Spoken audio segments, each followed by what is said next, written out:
The Joe Rogan Experience. Well, that's a good thing.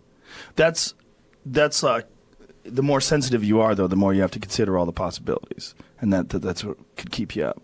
Right, or send you down the UFO wormhole. Right? We talked about that right before the podcast. Yeah, there's this guy that's coming on. His name's Dr. Robert Schoch, and he's a geologist from Boston University.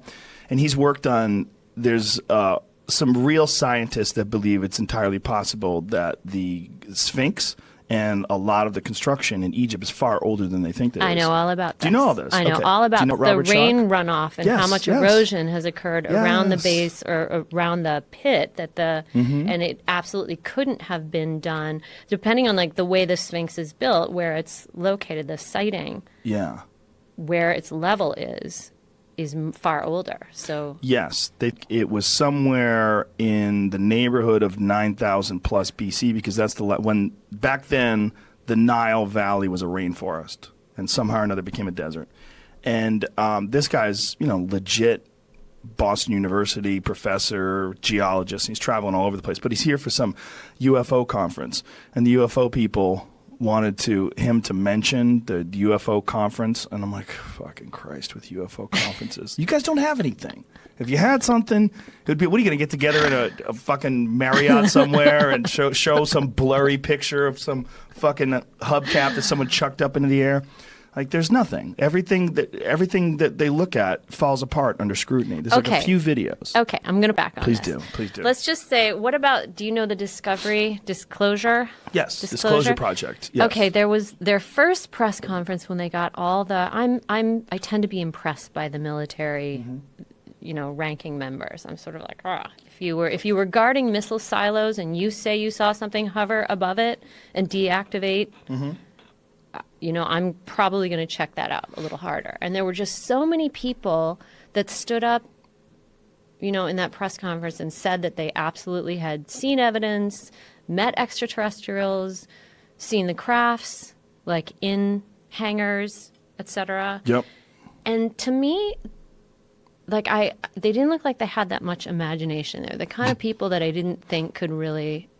I mean, did you find that convincing at all? No. Here's why. No, they're just like a whole bunch of liars, a whole line of liars. That's right? The Disclosure Project is Stephen Greer's thing. It's not so much about him. Yeah. He doesn't appeal as much as the people that he brought on, who were mostly military guys. The thing about military, anybody who's in the military is a person.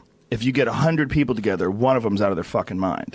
If you get 1 million people, you've got a shit ton of people that are out of their fucking mind that are running around that want extra attention. One of the best ways to say one of the best ways to get extra attention is to say you've had some extraordinary experience that separates you from the pack. It's one of the main points of delusion that people that are really out of their fucking mind will want to point to. I see things in people. I can read auras. I can tell. I'm a psychic healer. I'm an intuitive person. They all have this thing that separates them from the herd without any work whatsoever. I feel like a lot of these people are that. They want attention. And so they tell these extraordinary stories. Now, when you said they're not creative, that's a very astute point, because they all have the same fucking story. Because it's the same story that's been going on forever. They just repeat shit they've already heard. Most of these people, I think, are full of shit. I think it is entirely possible that UFOs have been here. Entirely possible that people have seen UFOs. Entirely possible. But a lot of those people, my fucking bullshit radar just goes off. Bang, bang, bang, bang, really? bang, bang, bang. Yeah. I've talked to too many of them. When I did that television show, Joe Rogan Questions Everything, and I met with UFO people and Bigfoot people, I was telling you before the podcast, it cured me. Because I got to be around those people for hours and just talk to them with no cameras on. I'm like, oh, you're fucking crazy, or you're delusional, or your way of looking at things is not objective, or you're talking to me because you want to convince me of something. You're not just communicating the ideas that are actually in your head. You're pitching me some sort of a speech. You're like, you've got some sort of a performance you're doing for me. Oh, and I smell it. And as a performer, I smell it. I'm like, this is nonsense. You're telling me nonsense. They would tell, well, you want evidence? I'll back a truck up and show you the evidence. I'm like, where's your fucking evidence? You don't have any evidence. You should have brought it today. I mean, exactly. Here's the thing. Did they seem off kilter in everything else they talked about? Yes. Okay, so they everything. did. That Relationships, jobs, they're all screwballs. They're almost all screwballs. The people that are most convincing are the people that see these orbs flying around. The pilots. Yeah. Well, the reason why they see these things is there's a real phenomenon called ball lightning. It's absolutely real. and it's caused by various weather conditions, and they think that it can even be caused sometimes by the right weather conditions and the shifting of tectonic plates, that somehow or another the friction. Yes, and that these ball lightning, if you've ever seen videos of it, it's phenomenal. It just flies around. They've even had it inside airplanes. Somehow or another, ball lightning has shot down the aisle of an airplane while it was in flight. I've actually seen it. Have you really? I've actually Where have seen you ball seen it? lightning on a flight that was struck by lightning. Whoa. It was pink. And it sounded like a giant BB gun hit a tin can. Oh, yeah. Whoa, you were in a plane that was hit by lightning? Holy shit. That's intense.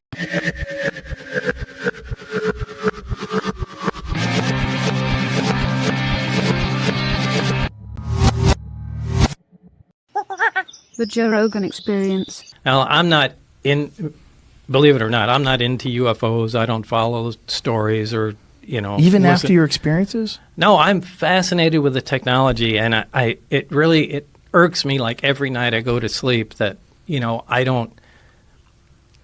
that it was my own doing, essentially, that prevented me from continuing on in the project. I mean, it's that to be on that cutting edge of technology is so alluring to me. Right. But, you know, by the same token, I don't really care that there's aliens or where they come from. I mean, the prize is the technology, and that's what I'm fascinated by. But so I don't listen to UFO stories and that sort of thing. But George Knapp is, I mean, he's the guy that has the contacts and tries to thread everything together.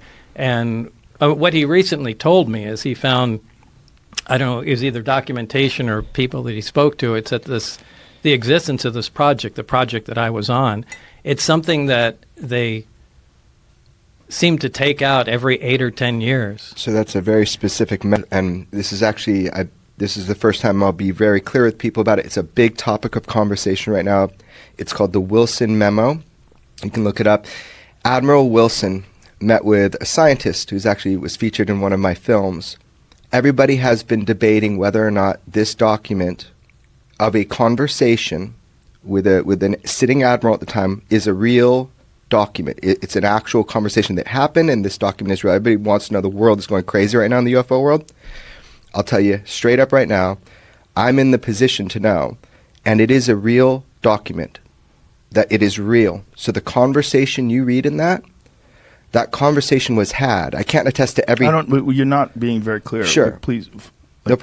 So there was a document that is circulating right now that is really big. It's going around everywhere. People are asking and wondering. What is this document? It's called the Wilson Memo, is how you can find it online, or the Wilson Leak. There it is. Jimmy's got it. The Wilson Memorandum. Use of human volunteers. No. I just wanna make sure that was it. Yeah. No, that's not it. Okay. Yeah. Okay. So Admiral Wilson meets with this scientist, and they have this discussion, oddly enough, at special projects at EG&G. And if I remember, the document is from 2001. I'm telling everybody right now, it's real. And we'll see. My history is pretty good with like saying if something's real or not, right? So here we go. The document comes out. They meet at EG&G Special Projects. In 1989, they stumble into a problem. This happens. They put the technology away, and then they bring it back out and see if material science has caught up and if they can make any progress. So this document kind of talks about this process. The big thing I get from it, and a lot of it's vindicating to Bob, and one of the things that's vindicating, besides the EG&G thing, is that private industry, so this guy's an admiral, and he says, I found out about your SAP, your Special Access Program. I need to know about it. And he's going to a private part of industry, and he is denied access. And he says, I should be running this program. And they were able to deny him access. So I think the takeaway here is, check it out. I'm telling you that is an actual correct, that is a leak. Now, everything said in that document, I don't know. What are you talking about? What is said in that document? It's between a scientist and an admiral that are sitting, and they're having a meeting, and they're talking about the search for the UFO subject, the search to get special access program access to all of these different things like reverse engineering programs. So in this document, they talk about it. I believe that this document, the person that went was employed by Robert Bigelow, one of the guys that has a couple of orbiting satellites and all that stuff. He's the guy at Skinwalker Ranch. No, he's not. He was the guy that owned He used to own Skinwalker. it. Okay. Yeah, he used to own it. There's a new owner, and I interviewed him for my other film, but there's a new owner, and you'll be hearing a lot more about that soon. But like it'll just there's stuff that you'll be hearing about Skinwalker Ranch soon because there's a new owner. Anyway, the whole point of this insertion here is just that document kind of validates a lot of this idea Bob just said, that they make a little progress, then they can't go anywhere, they tuck it away, and then they bring it back out 10 years later and start working on it. What is the limiting factor? I think Bob should speak on this, but it's the material science. Yeah, it's really where physics. So I can see them doing that. I mean, I didn't have any information on that, but I think what George uncovered is probably accurate. That we try and do what we can, and once we reach a roadblock, going, we really can't figure it out. It's just friggin' wait, put the thing away, wait for science to catch up, and a decade later, let's take the project out again and see. All right, now where can we go? But there's got to be someone who remains informed, right? Oh, yeah. So you've got your scientists like you and Barry. You got your people that you compartmentalize. You got these people working on this there project. has to be people Right. that know everything. You've got security, and then someone's going to be on the outside saying, hey, we need people to guard this building. Don't let anybody in for 10 years. I think a lot of that is private industry, and I think that's how Really? they keep it. Yeah, I think that's how they because the government is just so leaky. I think that's kind of what they're doing. That's what the document proves. You just articulated that it is in control of private industry. What, some aerospace company? I don't know. Yeah, they would. The guy Admiral wouldn't name it in the car Right. in the conversation. Right. Yeah. So they still have these things, supposedly. I would guess. I mean, I don't have any information on that. Have you ever asked anyone that has any inkling of any idea of where they got them or how they got them? No, but something must have been said to me from Barry, but it was just too long ago, and I can't quite remember what was said, but it just left a seed in my mind. I think at least one of them was part of an archaeological dig. So it's old. At least one of them is old. I don't know if it was the one I worked on, but I remember something to do with an archaeological dig. Well, So that means it's not just old; it's ancient. that'd be Yeah, right? as all of it would. Yeah. Yeah. That that's tripped me all. out when he did that for the first time. Yeah, that's a front right Yeah. there. Just a couple of dudes with some brushes looking for a Tyrannosaurus Rex bone. They And- hit metal. And when did they find it? That they have 9 of them. Yeah. Well, and how could we have not heard about that? What about the guys with the brushes? How could Yeah. you uncover something like that? And Well, Joe's newspaper at home does. I mean, they said it on that first. Oh, you mean the Roswell Yeah, Daily yeah, the record? one you told me. Yeah. Yeah, I have a cover. What is this here, Jamie? This is the document, but I had to do some digging to find it. Yeah, it's just kind of. Yeah, so this is where they meet at EG&G, and this is Admiral Wilson, and there's a lot more coming out. Now, I want to be clear, George didn't put this out. He didn't leak this out to anybody. This is, I can tell you how Who I... recorded this conversation? So this is an employee of, at the time, Robert Bigelow. And this is Remember when he had that government contract called OSAP the world all knows about now, and he had NIDS that studied the ranch. So that $22 million, everybody is saying it was for ATIP, Advanced Aerospace Threat Identification Program. The $22 million was for OSAP that was pushed through Congress, 3 congressmen, right, an astronaut. It was pushed through. And that's what that $22 million, by the way, they spend more money on Viagra every year than they do studying UFOs, if it was just this program, which I think is funny. they probably a lot Military. more money from Viagra They than do. from UFOs, too. Well, you know how it seeds into population. But anyway, this program, this is what was the mother program. So it got the $22 million. And really, it was to study Skinwalker Ranch. Oddly enough, that $22 million all was inspired by the phenomenon they were seeing at Skinwalker Ranch, because the scientists, they're seeing vehicles come through like a space in the sky. Yeah, I went there with Right, Duncan. yeah, we interviewed a bunch of people that seemed full of shit, but a couple that didn't. It was very, very interesting. Totally. And if you look a lot of time in the area, I'm not talking about those stories. I'm saying there were scientists hired by the government, right, through Bigelow to study the ranch because they thought it was important. And, whatever. the point is that 22 million was to study that. Then we have ATIP, which is like an auxiliary kind of program of military sightings, like Commander Fravers and that sort of thing. This document is just one of those things that has now come forward that through the Bigelow studies, it was government funded, and then it was personally funded and then government funded.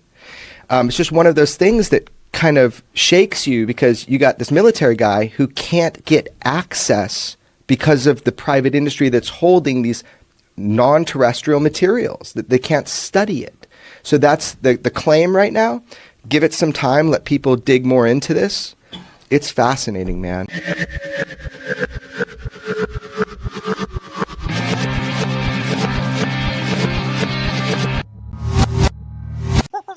The Joe Rogan Experience. Well, that's a good thing. That's the more sensitive you are, though, the more you have to consider all the possibilities, and that's what could keep you up. Right, Don't or sleep send like you a down brick. the UFO wormhole. Right. We talked about that right before the podcast. Yeah, there's this guy that's coming on. His name's Dr. Robert Schock, and he's a geologist from Boston University.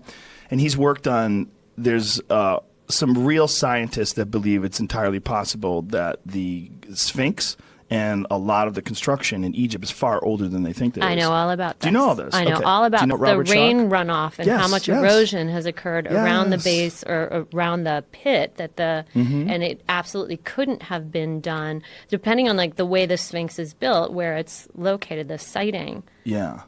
where its level is far older. So Yes, it was somewhere in the neighborhood of 9,000 plus BC, because that's when back then the Nile Valley was a rainforest and somehow or another became a desert.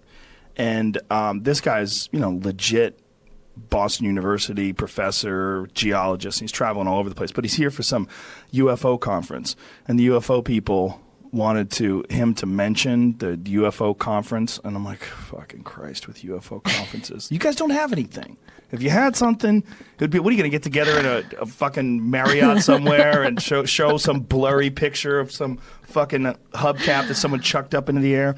Like, there's nothing. Everything that they look at falls apart under scrutiny. There's like a few videos. Okay, I'm going to back on Please this. do. Let's just say, what about, do you know the Disclosure? Yes, Disclosure Project. Yes. Okay, there was their first press conference when they got all the, I tend to be impressed by the military, ranking members. I'm sort of like, if you were guarding missile silos and you say you saw something hover above it and deactivate, I'm probably going to check that out a little harder. And there were just so many people that stood up, in that press conference and said that they absolutely had seen evidence, met extraterrestrials, seen the crafts, like in hangars, etc. Yep.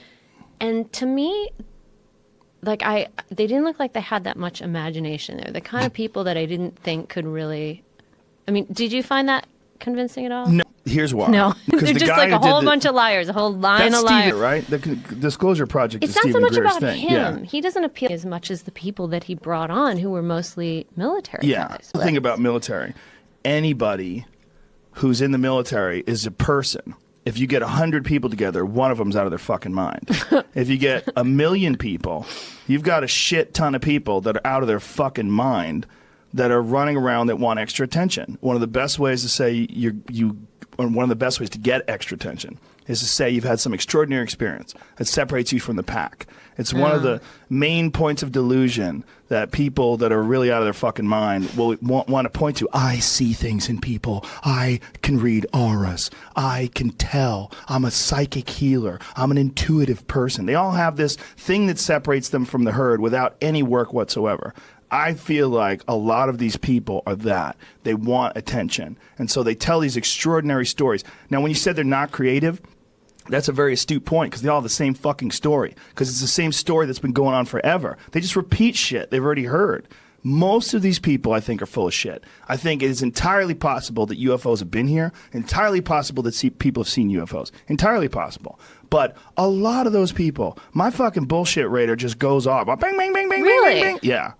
I've talked to too many of them. When I did that television show, Joe Rogan Questions Everything, and I met with UFO people and Bigfoot people, I was telling you before the podcast, it cured me.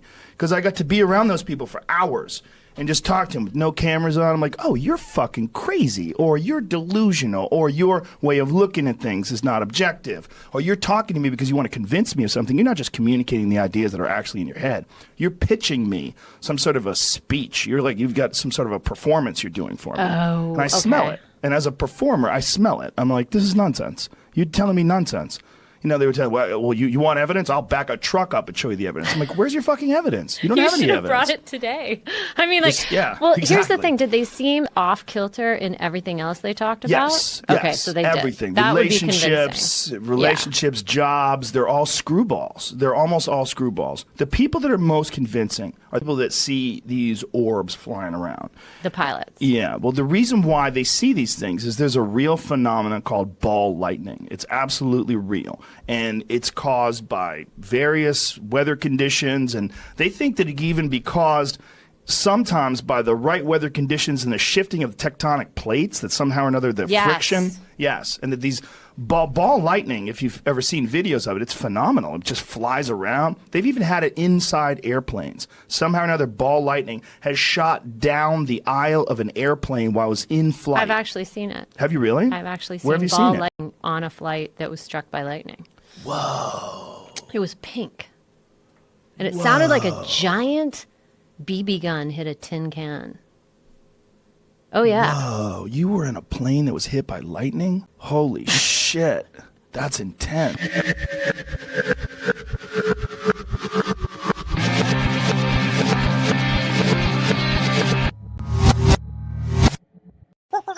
The Joe Rogan Experience. I want to hear more conspiracies, Eddie. Let's what go. I'm saying. I like Eddie. You know what? The half in submarine. bag, son. Fuck the submarine. You're not dog. into the $100 stuff though? What's No, up the with Hunter that? stuff is What about the interesting.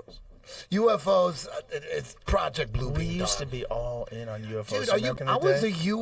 a dude. I Bro, was the UFO. Is there ice in there? Oh, good. We don't have any ice. Yeah, those ball. Get some ice. We'll get some ice. I got more whiskey here. Do you remember when you and I first got into Zechariah Sitchin? Hell yeah. Yeah, we were convinced the Anunnaki. You know were how I got coming. into it. You know. I remember how he got into it because remember Gina, the girl I used to make music with. Yes. She was like, she was, at some party and we were working on some music. She goes, last night this guy told me about, there's this guy who wrote about some transcripts or something like that, and he said he was telling me that we're created by aliens to mine gold. And I remember like, what? She goes, yeah, he was telling me about this. I go, what's his name? His name was like Jody, because my friend Jody was telling me about this guy, and I'm like, can you call him up? And because it made sense to me, like wait a minute, we were created as slaves to mine gold for this other planet. I was all balls deep in the UFOs, so I called this motherfucker. I go, do you remember what you were telling Gina? And he goes, yeah, there's this guy named Zechariah Sitchin. Look him up. He wrote a book called The 12th Planet. And I'm like, okay. So boom, got into it. I'm like, oh shit, I believe that shit. They got me hook, line, and sinker, man. But yeah. And then So Eddie, do you think that do you believe that whistleblower, like he's actually seeing the UFO? I believe a lot of the people that see UFOs really believe they see it, and they just get set up. I think they're just. But they're not seeing UFOs. They're seeing They're maybe a drone. They exactly. don't know the technology. Holograms, drones, some high level shit. They're pushing it so hard. It's so obvious. That's it's what's so weird, fucking obvious. is that they're pushing it. It's so obvious. When it goes mainstream, I'm like, what's going on here? What No, are they trying dude, to come distract on, us dog. from? And then at the same time, the Biden crime family shit's coming out, dog. All that shit where they said Rudy Giuliani was fucking crazy. Yeah. He's a crackpot. Yep. 2-3 years ago, they made him look like a fucking crackpot. And all he was doing, he goes, I got the laptop right here. We got it all right here. And the scariest part was they got 51 intelligence officers to sign off on it. no. That That's is crazy. How scary dude, is that? scary. Scary. You had That's 51 guys bullshit? Yeah. Oh my God. When scary. Scary. They knew that it was legit in Yeah, 2019. dude, scary. That's scary That's shit. crazy. Have you looked up the And laptop what's shit? scary is no one is facing any repercussions. Zero. He got a slap on What the about all wrist. those guys? Not just him. I'm talking about the people who told everyone that it was Russian disinformation. They suffer no consequences. And you know what? They stick with it though, because they're saying that the justice system is corrupt by saying that it's not. Yeah. They go, oh, they're lying. So it's just a lot of confusion. Thank you, Jamie. Dude, I went to the website where they released all his pictures and shit. That boy, a wild boy. He looks like a good time. I gotta be honest. Oh, Hey, can I Hunter's have a the wild ball boy. one? Can I have the ball ice? I'll get Yes. some more. No, That is yeah. ball ice, no? This is not Oh, ball sorry. ice. Yeah, you got I it. want the ball ice. I want the ball too, but I love you. Thank you. And you're talking I owe conspiracies. You. I owe you. I know you conspiracies, the best in the world. Dude, I'm not, dude, I'm keeping my mouth shut, dog. When 51 intelligence officers say it's Russian disinformation when it's not and we they know knew for a it, fact, scary. What kind of country are we living in? And all the shit they're throwing at Trump, they're trying to get rid of that motherfucker, Good dude. luck. I'll say real Makes 'em clear. bigger. You what is that? I'm keeping my shut. It's just fucking rattled No, up. I ain't saying 51 shit. intelligence No, officers. I'm saying what's already out there. Keep on shut Dude, up. I'm just saying what's out there, Yes. dog. Fuck You know what I mean? Texas people. I'm not trying to get fucking killed. I'm good. I got him. I got plenty good. Let me get some of that, Joe. Let me. This Shout is, to Bodega Cat. Isn't that is crazy, dude? Balcones, They could have, dude. Texas. They could have got 10 guys to sign off on it, and that would have been a lot. But lot. They went 50 because they know if they get 50, it's gonna be no doubt. Everyone's gonna believe that shit, right? And they stick with it even today. The mainstream media, they still stick with it. Let me ask you this. Why do they still keep singing the national anthem at a boxing fight? Because that shit takes so much time. But now I'm more the thing I've become obsessed with lately is the skepticism about UFOs. Yeah, that's why I wanted to talk to you about this, because you told me that you've become with UFOs recently. Oh yeah.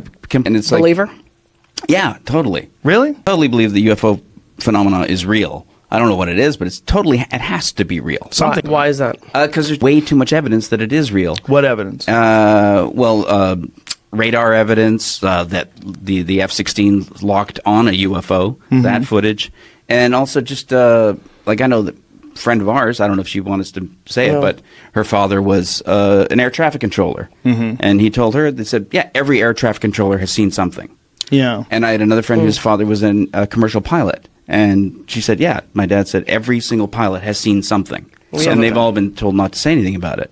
We have a couple of friends that were abducted. Yeah. Yeah, the abducted one is a little easier to wrap your head around, because when you're sleeping, your brain is producing all sorts of endogenous psychedelic chemicals. Yeah. Almost all of these experiences happen when you're sleeping.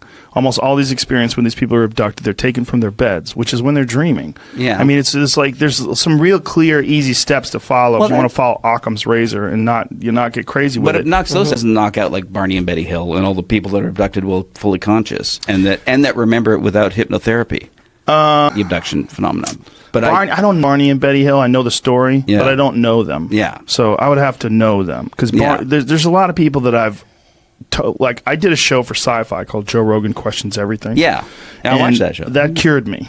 That Yeah. show cured me of a lot of my nonsense with conspiracies. Well, and, we used to talk about that stuff all the time. yeah, all the time. Yeah, but I needed to actually study it. So for 6 months, that's basically all I did. I interviewed people, and I like Bigfoot believers, UFO believers, all. And the one thing that they have in common is they all seem to be kind of lost and dependent upon this thing being real. Yeah. Right. Instead of being objective. There's only one lady that I interviewed that saw Bigfoot that really seemed to be telling the truth. But I think she saw a bear. I think bears walk on 2 feet all the time. They do it all the time. There's video footage. You can find it all the time. And she was in the Pacific Northwest, which is incredibly dense woods. You see something, you glimpse it. Look, I was hunting once in Canada, in Alberta, and I thought I saw a wolf for like 2 seconds. It was a squirrel.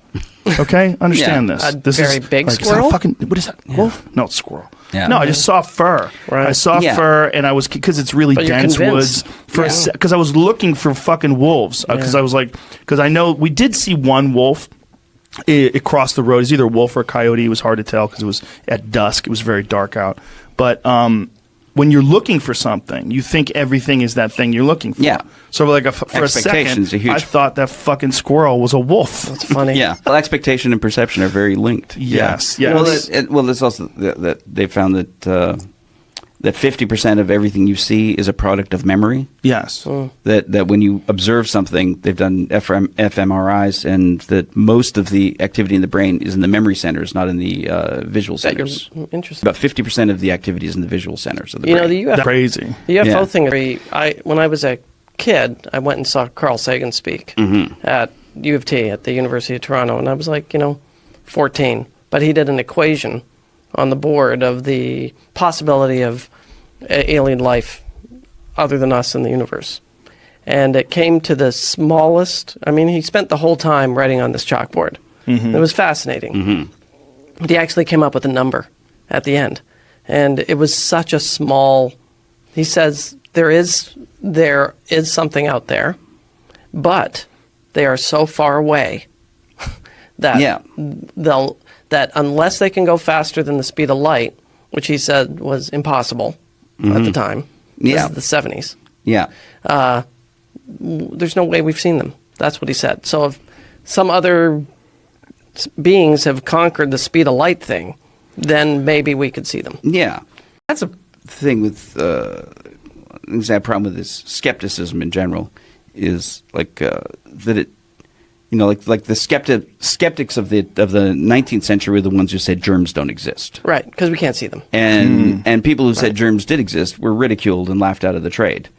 Right, and I agree with you, Glee. Just because you can't see it or it isn't happening doesn't mean it can't hapen. And even Sagan's day, there had been no exoplanets discovered then. Right. We now know that there are literally trillions and trillions of Earth-like planets. Yeah, well, they speculated as to the existence of them outside of our solar system before.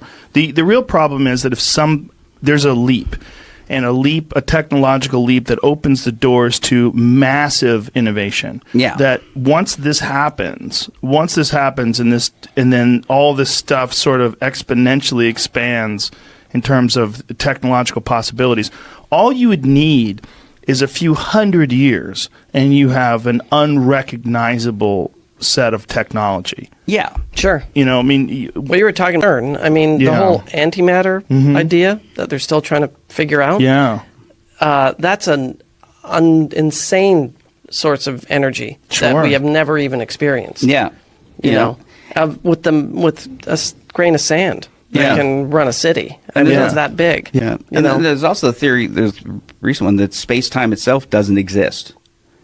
So the speed of light barrier becomes moot because there's, I guess it's the quantum holographic theory of the universe. Yeah. Is that Michael Talbot's book? I can't remember. Holographic Universe? Is that who wrote that? Yeah, I think so. But the idea that the universe is basically just a geometry that when you look at it from a certain angle seems three-dimensional. Right, and it folds into itself, so you could travel through. That's the wormhole thing. It's not even that. It's the idea that space-time is an illusion, and that it doesn't really exist, and that's why entanglement is possible. The idea that spooky action at a distance. Yes. That quantum theory. Entanglement. Yeah. But the reason that these atoms on opposite ends of the universe can affect each other instantaneously at the same moment is because they're not really at opposite ends of the universe. They're really right next to each other. It just seems like they're at opposite ends of the universe. Because our perceive is basically based on what we have to do to stay alive on this planet. So our meager little chimp brains are trying to quantify all of these things that are around us all the time. So we put them into this sort of three-dimensional box of movement and distance and that the entire universe would be a compact thing that projects itself like a hologram onto a screen. I love these conversations because I'm clearly too stupid. And I don't understand anything I just said. I don't understand you two, so how stupid does that make me? Well, we stand each other. So this is perfect. We're all the same. Yeah. But that's why, it'd be interesting to do a documentary or something about ufology, because one thing is the assumption that they're extraterrestrial is an assumption.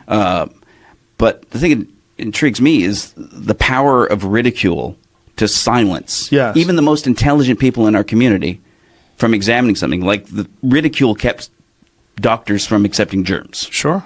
Because they didn't want to be ridiculed by their peers. And even now, you've got people that will, like Michael Shermer, will cling to the most absurd explanations for phenomena like the F-16 radar footage. What was? Remember it, but it was pretty. It really went to great lengths that entailed having to basically diminish any respect you had for any of the people who reported on the events. It had to go into character assassination in order to eliminate it. Yeah, I'm a skeptic, and I like Michael a lot, and he's been on the podcast many times. But I actually had him debate Randall Carlson and Graham Hancock about these ancient civilizations, and it wasn't very good for him. Like there were some clunky moments. Because are believers. Well, the problem they're in believing. skepticism. They believe in problem is being a skeptic itself. It's a stupid way to look at the world. It's a choice. Actually, sure about something. I mean, you should be objective. Right. Yeah. Don't be skeptical. Right. Being skeptical is like, I don't know. But I know for sure that that's not true. Yeah. But it serves a massive purpose for people that really don't understand things, and he can explain it to you with actual science. As long as the actual science is being used, and it's not character assassination, it's not mockery, it's not. There's certain people that are just debunkers. They can call themselves skeptics, but they're not looking at things like, oh, maybe that is effective, maybe that is healthy, maybe that is interesting. No, they don't look at it that way. No. They're looking at it, they're trying to pick it apart. And that's fine if you can pick it apart. But if you cannot, you have to be objective about the fact that, oh, well, this is a very interesting phenomenon, and this is what we know about science, and this is what we know about this thing. And right now we have a weird conundrum. Did Chariots God's man? Did he? Eric Von Daniken. Was he? Was he a believer? 100%. Yeah. He's all Still in. Is. Still all in. I asked him, the first thing I asked him, I said, what is Can I pause? Yeah. I desperately go pee. No, go. The first thing I asked him was, what is the most compelling piece of evidence? And he pointed to this a Mayan stone plaque that's in Palenque. I don't know if you've ever seen it. Is it in the book? Yeah, it's a god, one of their former kings that is lying on his back, and looks like he's moving some. Jamie, see if you could find that thing.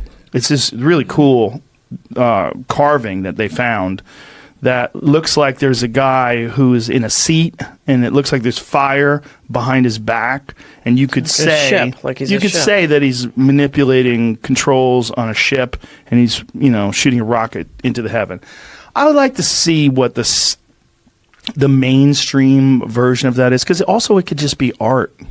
Imagination. It could be that they knew about certain things being propelled by fire. There it is. Yeah, that's it. You see this?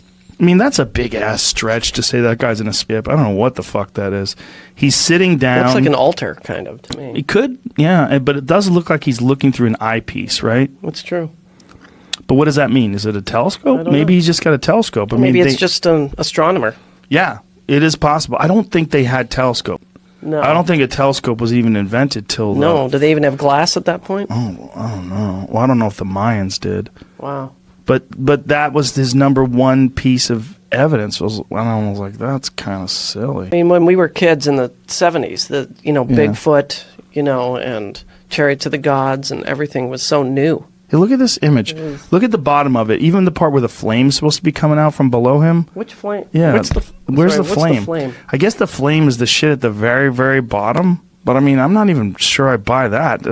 If you were going to draw fire, you'd do a really shitty job if that's your fire. That doesn't really look like fire to me. That looks like could be anything. Innate seat. Right. Or something. Right. If that's fire, like, what is all the stuff around them? What's all that stuff? That looks kind of mechanical, though, right? It looks like there's bolts. It does. Did they have a fire god? Maybe they drew the fire god. It looks like a monkey kind of face. With titties. Monkey's got some titties. Oh, now I get it. Right? Yeah. And then the monkey's, is that his teeth?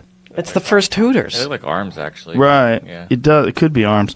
But that's the point, is it's so open to interpretation. There's so much that you could see if you're looking to see. But what I do see is this guy who's... He's reclining in an odd way. He's chilling, and it looks like he's looking through something. What's that thing hanging across him? You see that thing across his arm? Yeah, I don't know what the fuck that is. But here's the thing. I don't think anybody knows what the fuck that is. But so for him to say that this was the number one most compelling evidence... I mean, were people getting high at this point? Oh, yeah. Oh, I mean, that could be just some guy got high and LSD. carved something. Yeah, they were making different kinds of plants that had lysergic acid in them. What is this obsessing? What is your more recent obsessing about UFOs? What's the origin of this? It's part of it is just the fact that the evidence, just the evidence itself, says you have to take this seriously, and yet no one does, or very, very few people do. I mean, even like again, that F-16 footage that even Neil deGrasse Tyson, who is a great skeptic, said on one of the late night talk shows, he said, well, if you really want to look at the possibility of some non-human intelligence, that F-16 stuff is pretty compelling. What is the F-16 stuff? That's the stuff that To the Stars Academy put out. It was the CIA. Oh, yeah, Tom DeLonge? Yeah. He's easy. I've never met him. On the podcast. Is he? Oh, yeah. Very nice guy. Yeah. What do you see in the footage? He's a very nice guy and a brilliant musician. Yeah. And he's a loon. Yeah, I've never he's met a him. fucking full-on believer. I mean, he left Blink 182 to go do this To the Stars Academy shit. He's the biggest goddamn rock band on the planet. Okay, here's something interesting. This, and this was pointed out like by a video film by a fighter jet shows an unknown object near San Diego. Video from 2004 was released by the U.S. Department of Defense. Wow, the way it moves. There's something about the way it moves is really weird, huh? Could it be a jet, though? Jets can move that way. One of the pilots told the media the object was not from this world. Yeah. And here's the thing. It's like the skeptics, in order to dismiss it, they have to go... Well, they have to make arguments like that jet fighters are not better observers than anyone else. Pull up Mick Ward's take on that. Mick Ward, the guy who he runs what is it? Metabunk. He runs a debunking site, and he's another one of those guys that is all in with the conventional explanation. Like he goes way out of his way to not look at anything that could be at which least is the opposite of Occam's conspiratorial. razor. Yes. Occam's razor says, that if you have to go to great lengths to dismiss something, right, that's not following Occam's razor. Right. Occam's razor says if the jet pilot says he saw this, he saw it. I think he had an interesting take on it, though. And one of the things was there's a time during the video where the pilot shifted from 1x to 2x, which makes the image move more because you have magnification. Like, have you ever used magnifying glasses or binos? Like, if you use 15x binos, it's very difficult to hold on a subject. Steady, But 6 you can kind of look at things in the distance. Yeah, but that's if you don't have about $3 worth of stabilization equipment on your jet locked onto this object. Right. Which is why that stays in lock. He had an explanation, though, that was kind of interesting. And when it breaks free of the lock, how does it that's take off? Unbelievable. Does it just take off or something like that? It just, at one point, just the object just breaks free of the lock. And that's almost impossible. I have a question. It's impossible for anything that man has built to do. With the quality of cameras today, why is this footage so shitty? This is infrared footage. Yeah, infrared. Yeah, I mean, you need this when you're shooting at things in the sky. You can't rely on visualization. You're looking at heat. Yeah, you're looking at signals. Because visually, it's so far. It would be escaping the rabbit hole. How to debunk conspiracy theories using fact, logic, and respect. So, what is he saying? The program. Make that a little larger for my stupid eyes. It said, for all, make sure you are talking about the right video. There's two that are confused. Here we're talking about the gimbal video, which is not from the Nimitz incident, which is discussed here. So scroll down a little bit. The gimbal video is that's the one we're looking at. It's an unknown date and location from unknown pilots. Nope. The TikTok one is from San Diego. Those are known pilots. Yeah, that's 2004. Okay, that's David Ferver. The media's discussed these videos. Tom DeLonge's To the Stars. The link contains the frames. What's he saying? Keep going. The black shape on the object, some kind of infrared flare glare. We know the shape of a very bright infrared source, like the engine of a plane, can be much bigger than the object itself, as explained here. Okay, so there's like a flare. Mm-hmm. That doesn't explain the movement. Yeah, it doesn't explain the movement. It doesn't explain, again, Occam's razor is... Okay, so this guy debunking it. This guy's saying it's a jet. Look at it. It looks nothing like it. Even if it is a jet's not capable of breaking free from the lock, right? Yeah. If they lock onto it. And if you look at that, you can see the jet. Yeah. His own example debunks his debunking. Right. Need not be moving. Yeah. The video need not be moving. And it's also the assumption that this guy doing probably a few hours research, has come up with something that is more credible than a trained fighter pilot who is there and visually seeing it. What do you think it and is? tracking it. If you had to guess.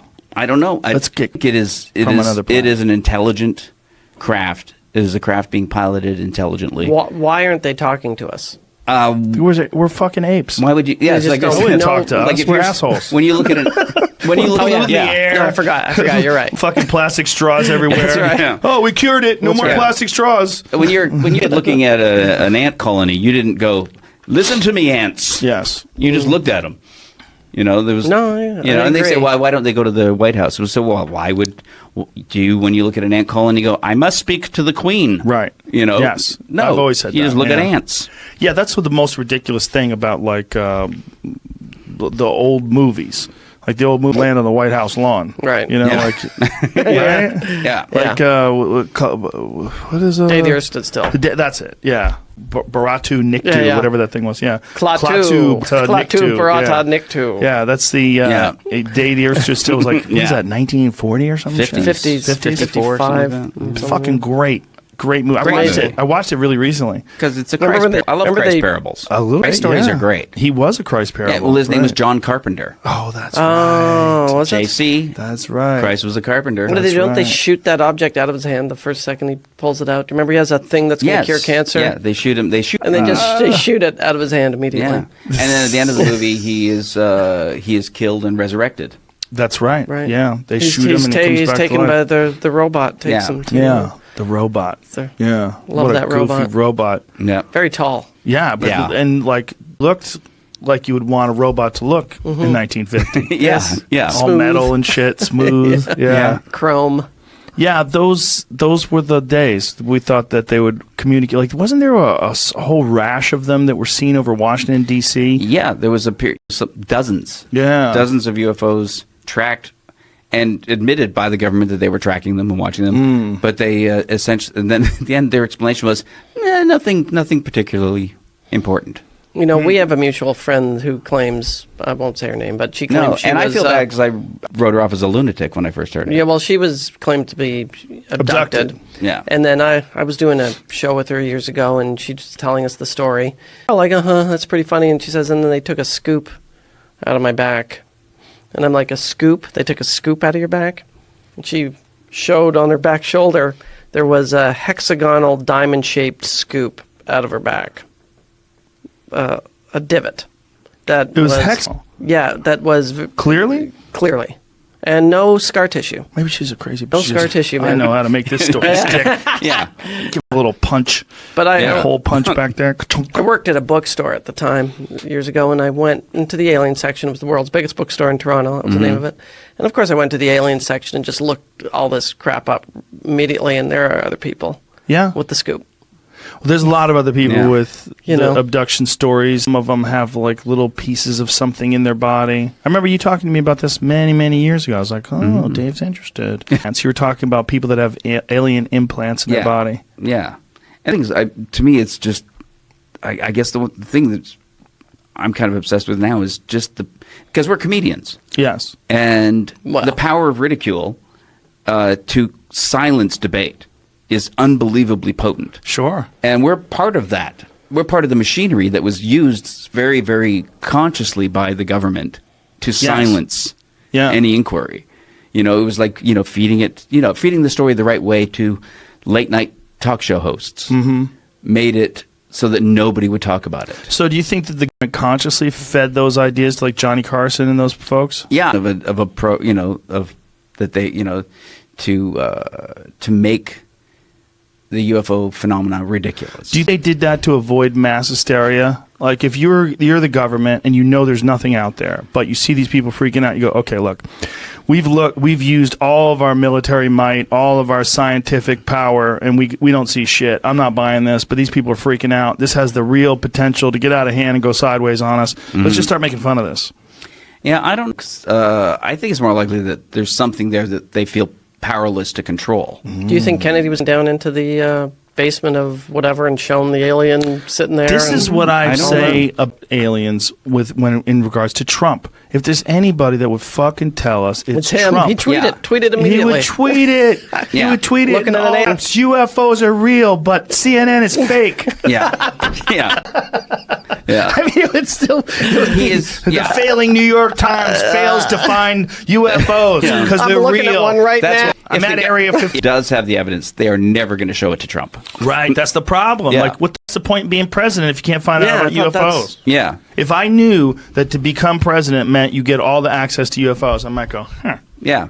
okay. But so far, I'll make a try for that. No one gets it. Like I mean, Jimmy Carter, said Yeah. he had a UFO experience. Yeah, he saw it, right? Yeah. He said he saw something. But see, that was back in the 70s where everybody was seeing shit.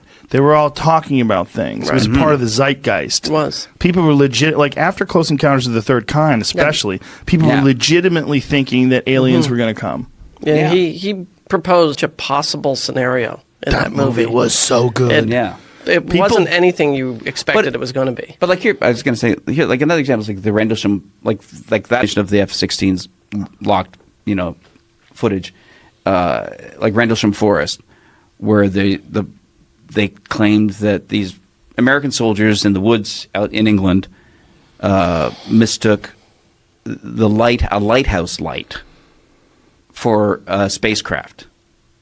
That they were within 20 feet of a craft that they saw and took notes on, did 20 drawings feet? of. Yeah, they walked not even like right up against it, and they wrote down notes, saw like different sort of hieroglyphs on the ship itself, described the feel of it, this electrostatic feel of being around it, and the official explanation was they mistook a lighthouse several miles away for this spacecraft. So Occam's razor again says. That's hard to believe that these trained observers, and that's the other thing, they always try to dismiss the idea that trained observers are better observers. But they are better observers. Sure. In the age of Yeah. today, where everyone has a high definition camera Yeah. in their pocket. But have you taken a photo of the moon on It's your hard. Yeah, it's on true. your It phone? comes out it doesn't look crappy. like the moon. That's true. Yeah. Right. No That's true. details. Comes out as a Because blur. the lenses are too wide. But Occam's razor says, all right, they saw something.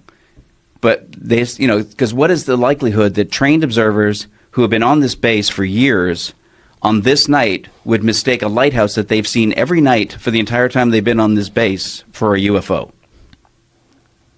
I mean, what is the likelihood that explanation is correct? I'm not aware. Rendlesham Forest? Yeah. How do you say it? Bentwoods. How do you spell Rendlesham. it? Rendlesham.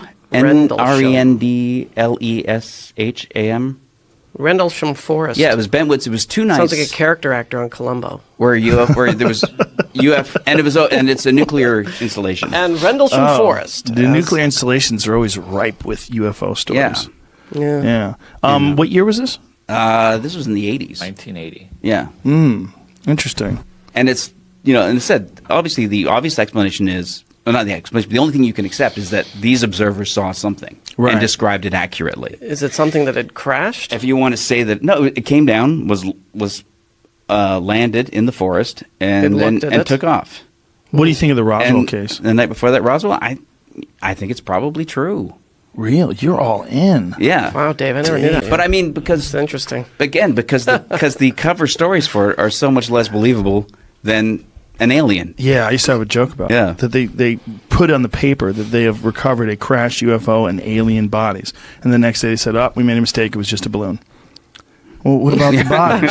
Yeah. What about the aliens? Balloon. Yeah. Those are Mexicans. Yeah. They were Mexicans. They were drinking. Apparently, they thought the balloon was a pinata. They got a little Yeah. crazy. See, I'm believing you right now. But we just invented some new stuff Yeah. out of nowhere. And then 30 years later, they go, Yeah. they were altitude dummies that we Yes. were dropping. That's right. To test how they would fall. And now we Right. have laser invisibility cloaks. Well, they put up again the next day with a bunch of weather balloon scraps. And Yeah. they're like, look, this is it. Yeah. Oh, the guy holding it up Yeah. like a But little... what they don't tell you is that they flew the wreckage out to Wright-Patterson Air Force in 2 separate planes and that Truman met them there. Yeah. Yeah. Yeah. So, I mean, again, rational. 2 separate planes. The more- Yeah, because they were worried Yeah. that one would crash. The weather balloon thing is not as rational I love as it. something weird happened. Listen, I want it to be Me an too. alien so Yeah. bad that Oh, me I too. question myself. So that's my problem. I want it with to all be, that but stuff. But I won't like. I'll be skeptical about stuff that just seems crazy, or people that believe sort of ascribe some sort of metaphysical explanation for all this. My thing is just, well, if the preponderance of the evidence says something happened, Right. but doesn't tell you what happened, Right. then you still have to believe something happened. Not knowing what happened isn't evidence that it didn't happen. And yet you're still afloat. Well, have you? The Joe Rogan Experience. Well, that's a good thing. That's the more sensitive you are, though, the more you have to consider all the possibilities, and that's what could keep you up. Like, Right, don't or sleep send like you a down brick. the UFO wormhole. Right? We talked about that right before the podcast. Yeah, there's this guy that's coming on. His name's Dr. Robert Schock, and he's a geologist from Boston University. And he's worked on, there's some real scientists that believe it's entirely possible that the Sphinx and a lot of the construction in Egypt is far older than they think it is. I know all about this. Do you know all this? I know Okay. all Do about you know the Robert rain Schock? runoff and how Yes, much yes. erosion has occurred around the Yes. base or around the pit Mm-hmm. and it absolutely couldn't have been done depending on like the way the Sphinx is built, where it's located, the siting, Yeah. where its level is far older. So Yes, it was somewhere in the neighborhood of 9,000 plus BC, because that's when back then the Nile Valley was a rainforest and somehow or another became a desert. And this guy's legit Boston University professor, geologist. He's traveling all over the place, but he's here for some UFO conference, and the UFO people wanted him to mention the UFO conference, and I'm like, fucking Christ with UFO conferences. You guys don't have anything. If you had something, it would be, what are you going to get together in a fucking Marriott somewhere and show some blurry picture of some fucking hubcap that someone chucked up into the air? Like, there's nothing. Everything that they look at falls apart under scrutiny. There's like a Okay. few videos. okay, I'm going to back on Please this. do. Please do. Let's just say, what about, do you know the Disclosure? Yes, Disclosure Project. Yes. Okay, there was their first press conference when they got all the. I tend to be impressed by the military, ranking members. I'm sort of like, if you were guarding missile silos and you say you saw something hover above it and deactivate. I'm probably going to check that out a little harder. And there were just so many people that stood up, in that press conference and said that they absolutely had seen evidence, met extraterrestrials, seen the crafts, like in hangars, etc. Yep. And to me, they didn't look like they had that much imagination. They're the kind of people that I didn't think could really. I mean, did you find that convincing at all? No. Here's why. No, Because they're the just guy like a who did whole the- bunch of liars, a whole line That's of liars. Stephen, right? The Disclosure Project It's is not so Stephen much Greer's about thing. him. Yeah. He doesn't appeal as much as the people that he brought on, who were mostly military Yeah. guys. The thing about military, anybody who's in the military is a person. If you get 100 people together, one of them's out of their fucking mind. If you get 1 million people, you've got a shit ton of people that are out of their fucking mind that are running around that want extra attention. One of the best ways to say one of the best ways to get extra attention is to say you've had some extraordinary experience that separates you from the pack. It's one of the main points of delusion that people that are really out of their fucking mind will want to point to. I see things in people. I can read auras. I can tell. I'm a psychic healer. I'm an intuitive person. They all have this thing that separates them from the herd without any work whatsoever. I feel like a lot of these people are that. They want attention. And so they tell these extraordinary stories. Now, when you said they're not creative, that's a very astute point, because they all have the same fucking story. Because it's the same story that's been going on forever. They just repeat shit they've already heard. Most of these people, I think, are full of shit. I think it is entirely possible that UFOs have been here. Entirely possible that people have seen UFOs. Entirely possible. But a lot of those people, my fucking bullshit radar just goes off. Bang, bang, bang, bang, Really? bang, bang, bang. Yeah. I've talked to too many of them. When I did that television show, Joe Rogan Questions Everything, and I met with UFO people and Bigfoot people, I was telling you before the podcast, it cured me. Because I got to be around those people for hours and just talk to them with no cameras on. I'm like, oh, you're fucking crazy, or you're delusional, or your way of looking at things is not objective, or you're talking to me because you want to convince me of something. You're not just communicating the ideas that are actually in your head. You're pitching me some sort of a speech. You've got some sort of a performance you're doing for me. Oh, and I smell okay. it. And as a performer, I smell it. I'm like, this is nonsense. You're telling me nonsense. You know, they would tell, well, you want evidence? I'll back a truck up and show you the evidence. I'm like, where's your fucking evidence? You don't have any should have evidence. brought it today. I mean, like, Yeah, well, here's the exactly. thing. Did they seem off kilter in everything else they talked about? Yes. Okay, yes, so they everything. did. That would be convincing. Relationships, jobs, they're all screwballs. They're almost all screwballs. The people that are most convincing are the people that see these orbs flying around. The pilots. Yeah, well, the reason why they see these things is there's a real phenomenon called ball lightning. It's absolutely real, and it's caused by various weather conditions, and they think that it can even be caused sometimes by the right weather conditions and the shifting of tectonic plates, that somehow or another the Yes. friction. Yes, and that these ball lightning, if you've ever seen videos of it, it's phenomenal. It just flies around. They've even had it inside airplanes. Somehow or another, ball lightning has shot down the aisle of an airplane while it was in flight. I've actually seen it. Have you really? I've actually Where have seen you ball seen it? lightning on a flight that was struck by lightning. Whoa. It was pink. And it sounded like a giant BB gun hit a tin can. Oh, yeah. Oh, you were in a plane that was hit by lightning? Holy shit. That's intense.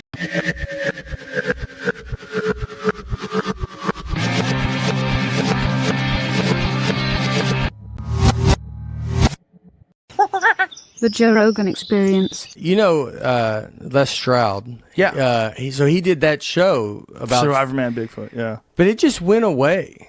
Bro, show. I love Les Stroud. I love him. I love Survivor Man. But that show was so fucking dumb. Yeah. He had a guy on the show that is known in the Bigfoot world as being full of shit. Yeah. Which is bad. Like, if the Bigfoot world's pretty open-minded. I mean, this is one of the things that I wanted to bring up about that 411 The Hunted thing. There's audio recording that was supposedly taken from the 1970s from Northern California. I want to say Sonoma? I don't remember where it was. It was somewhere in Northern California, but they call them the samurai sounds.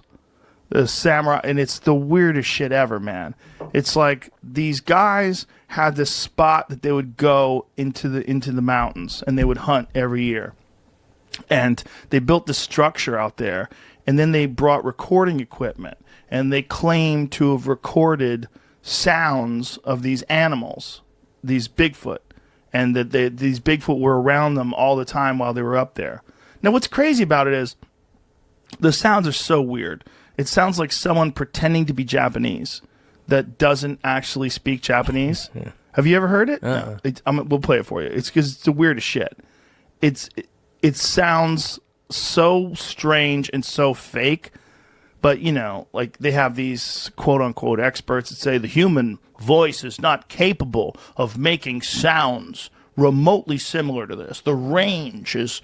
Which doesn't make any sense if you know who Michael Winslow is. Yeah. Right? Yeah, I know. That guy that guy went on. He does a woman peeing when she goes to the bathroom. He does everything. Yeah, he does everything. He did Led Zeppelin. He played Whole Lotta Love with his mouth. Yeah. And it sounds incredible. But this samurai sound, like there's these loud whoops, whoops, and these guys are like in the foreground, you know, like the guys who are recording, they're trying to communicate with these things. They sound so calm. I mean, if there really was giant fucking 8-foot apes out there wandering around, like, you know, 200-300 yards away from you, screaming and whooping and talking, would you really, and you're in the woods, would you really be so calm? Wouldn't you be freaking the fuck out? Oh, with yeah. These guys, do you have it? Yeah, I'm trying to make sure I find the right thing because I'm stumbling across some traps. Oh. It's like people are fucking around the internet. I wish I could remember the gentleman's name. Well, I think I have it. That's all I'm saying. So, Ronald J. Moorhead and Alan Berry, maybe? Is that right? Yes, Ron Moorhead. Yeah. Yeah. Okay. That's it. The Sierra Mountains. That's what it is. All right. And so, it's the weirdest shit ever. Just listen to this. You're going to...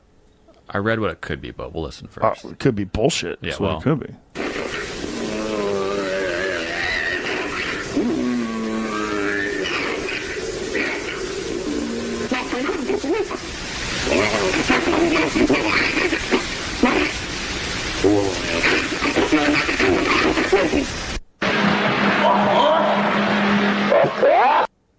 That sounds like some all aboard.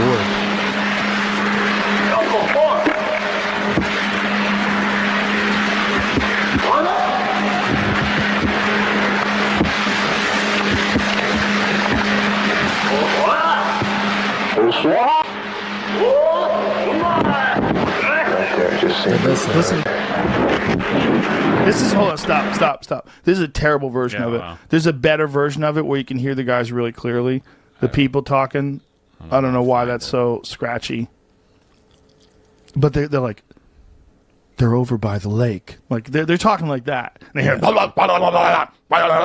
this very strange sound. And they're being calm about it. Yeah, and these supposed vocal experts are analyzing it. The human body is incapable of making such sounds. And that area of you got it? I don't know. It says HD. I don't Okay, know if look it's here. better. In for Nightville. Yeah.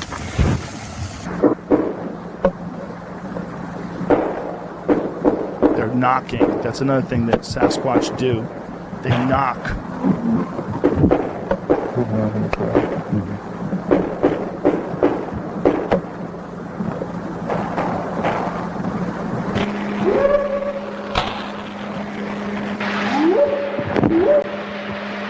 That one's weird.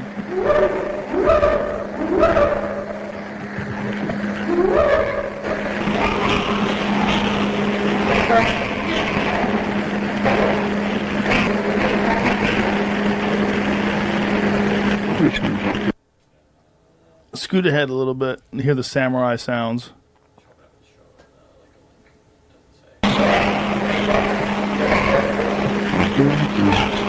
Still sounds terrible. Anyway, these people believe that Les Stroud was balls deep in this. With that guy. Deep. Apparently, he had an experience, and I talked to him about his experience. It's pretty interesting.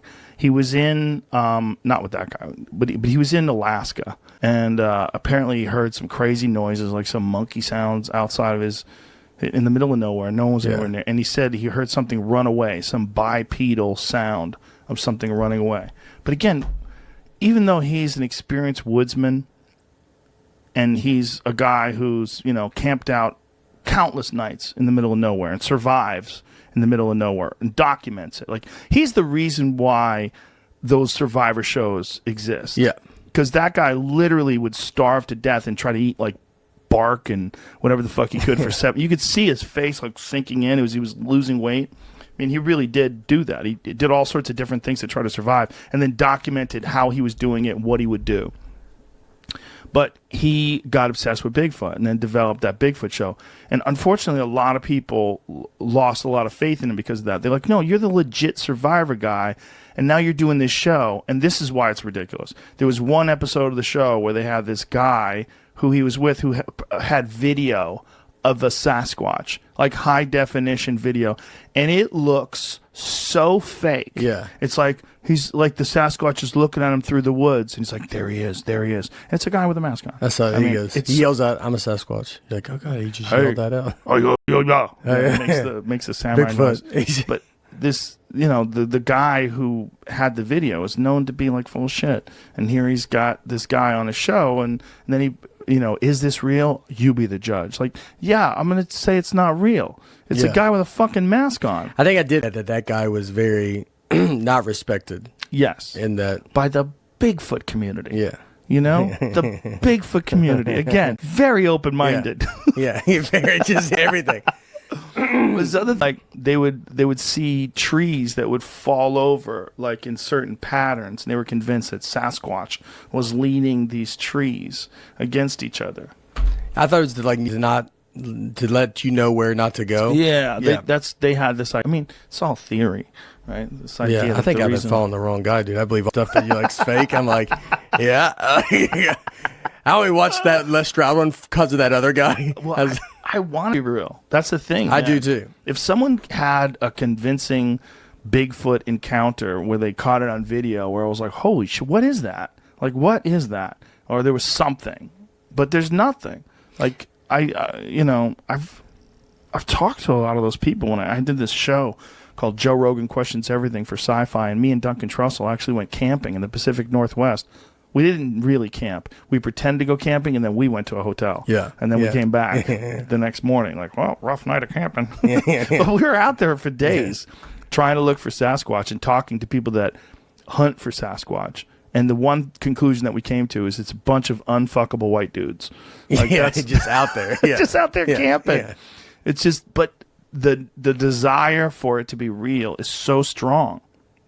It would change. I watched, like that Finding Bigfoot show. I used to always think, because people are like, why is it on? I'm like, I don't know, man, because it's fun to watch. And if they find him, the world is different now. Like, if they come back with Bigfoot, everything's different. Everything's different. Everything's getting different with the alien thing. Yeah. The fact that they're saying that's like true, you're like, it's a lot, dude. That's a lot to take. If we get, I know that they have the videos and stuff of the aliens, but like if we get up straight up, start talking to one, I mean, I don't know what's going to happen. Well, here's something that came out today, Jamie. I'm going to send you this because Sagar and Jetty from Rising on the Hill and I have been going back and forth with this, and I found this today and sent it to him.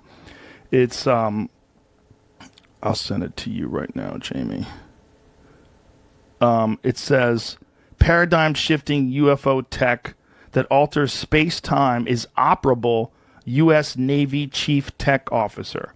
So it's some story that I didn't bother looking into because I saw it when I was on my way out the door, and I was like, what in the fuck is this? Because there's been all these sightings of these things that move in a weird way. Paradigm-shifting UFO tech. There's these things that move in this weird way that don't show any propulsion system. And, due to censorship, please join us on Telegram. Look at this say. Documents obtained by the Drive show the revolutionary technology that has capability to alter space-time may actually be operable, according to the Naval Aviation Enterprise Chief Technology Officer, Dr. James, how do you say that name? Sheehy? What do you think? Operable in quotes. What is that? I don't know. Good question. Reflect on why is technology that has the potential to change the entire human experience for the better always used for the defense purposes and military applications? What are the betterments? What about the betterment of humanity? Yeah, I don't know.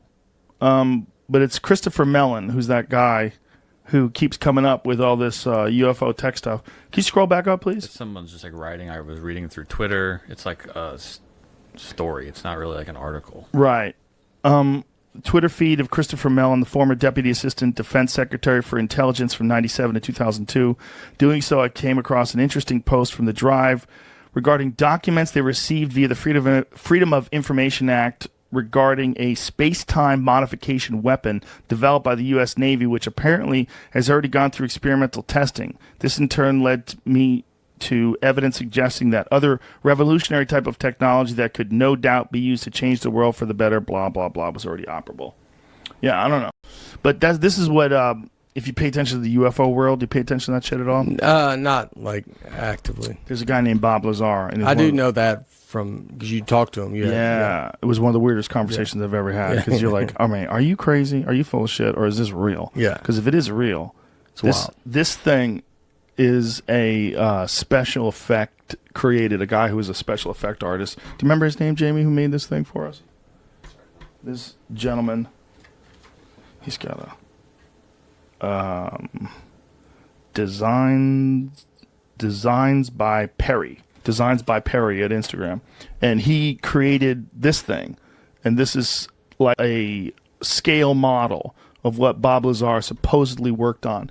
He was hired by the United States military to work at Area S4, which is part of the Area 51, like it's Area 51 Site S4, Site 4, was this place where he allegedly worked to back engineer these spaceships. And the way these things moved around was exactly how this Christopher Mellon guy, or this article rather, that quoted him as describing, that they used some sort of gravity, space-time bending technology. So they didn't use a propulsion system like a rocket, which shoots flame out the back. They bent time in front of them and just would shoot instantaneously to wherever the fuck they wanted to go. So you'd be like instantly be able to go. And what's fucked is that there was an instance off of the coast of San Diego in 2004 where a Navy pilot by the name of Commander David Fravor, who I've also had on the show, experienced this thing that they call the Tic Tac UFO. They tracked it with radar. They tracked it with the camera systems on their plane, and they even have video footage of this thing. It went from 80,000 feet above sea level to 1 in a second. Wow. That's the amount of time that it takes radar to do the blip, blip, blip, blip. So in that time, it traveled 80,000 feet. They have no idea how the fuck it did that. It shows no propulsion, heat signature. They took video footage of this thing, and it went from there. It took off where they couldn't even follow it with their eye, just disappeared to the predetermined destination where they were supposed to coordinate later. So it's like it's reading their tracking systems or reading where they were going. And the people that worked on the aircraft carrier were telling the fighter pilot, like, we've been seeing these things over, we see them like every couple of weeks. We have no idea what the fuck's going on. Yeah. And they just say, well, there it is. What are we going to do about that? Yeah. Yeah, I was a picture of an alien in that Tic Tac. He's like, whoa, slow it down, dude. You're kind of crazy right now. Like he's having a bad day in there. Because he's got to be having just a day. Whoever's in there, some kind of day. Maybe having a day. It's a lot to... Yeah, I don't know. You think it's like a lot to just tell people? Like if they had to be like, to tell like just Earth, all of us humans on Earth, to like wrap our head around what would happen? I think, what do you say if that's all you know? Like if you are the military and all you know is that something can do these things, something can move at this speed. The New York Times had a front page article about it a couple of years ago. And basically they're saying, hey, there are videos of things moving in a way that we don't understand, that aren't exhibiting a heat signature that indicates a propulsion system. We don't know what it is. And then there's the COVID-19 bill that just got passed. And one of the provisions in the COVID-19 bill is that they have 180 days to release all the information they have about UFOs. That's a lot, yeah. But I don't know if they're going to do anything with. I think they're going to. It's funny that it's in this. They go, yeah, we don't have anything. COVID-19 bill. Yeah, like that's a lot of weird shit was in the COVID-19 bill, like foreign aid. There's a lot of foreign aid to Pakistan, aid to all these countries. It's like people just to get it passed. They're like, okay, we'll say yes, but I want you to do a little favor for me and put this in the bill. Yeah, and there's just shows you how greasy politicians are. Yeah, it's kind of crazy. Yeah, yeah. But that's allegedly what all that UFO technology is. What? Catch new episodes of The Joe Experience for free only on Spotify. Watch back catalog JRE videos on Spotify, including clips. Easily, seamlessly switch between video and audio experience. On Spotify, you can listen to the JRE in the background while using other apps and can download episodes to save on data cost, all for free.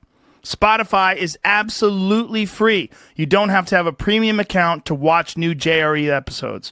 You just need to search for the JRE on your Spotify app. Go to Spotify now to get this full episode of The Joe Rogan Experience. The Joe Rogan Experience. You wonder at all, this is a massive psyop, and this is all just to cover up some very advanced American weapons technology? I think it's a very good question, and here's why I believe that. Because I have done 30 years of field research, right? So I've gone to China, I've been to Russia, I've been to Australia and Africa and South America, Canada, Alaska, all across Europe, the United States, and I've investigated close encounters of the third kind.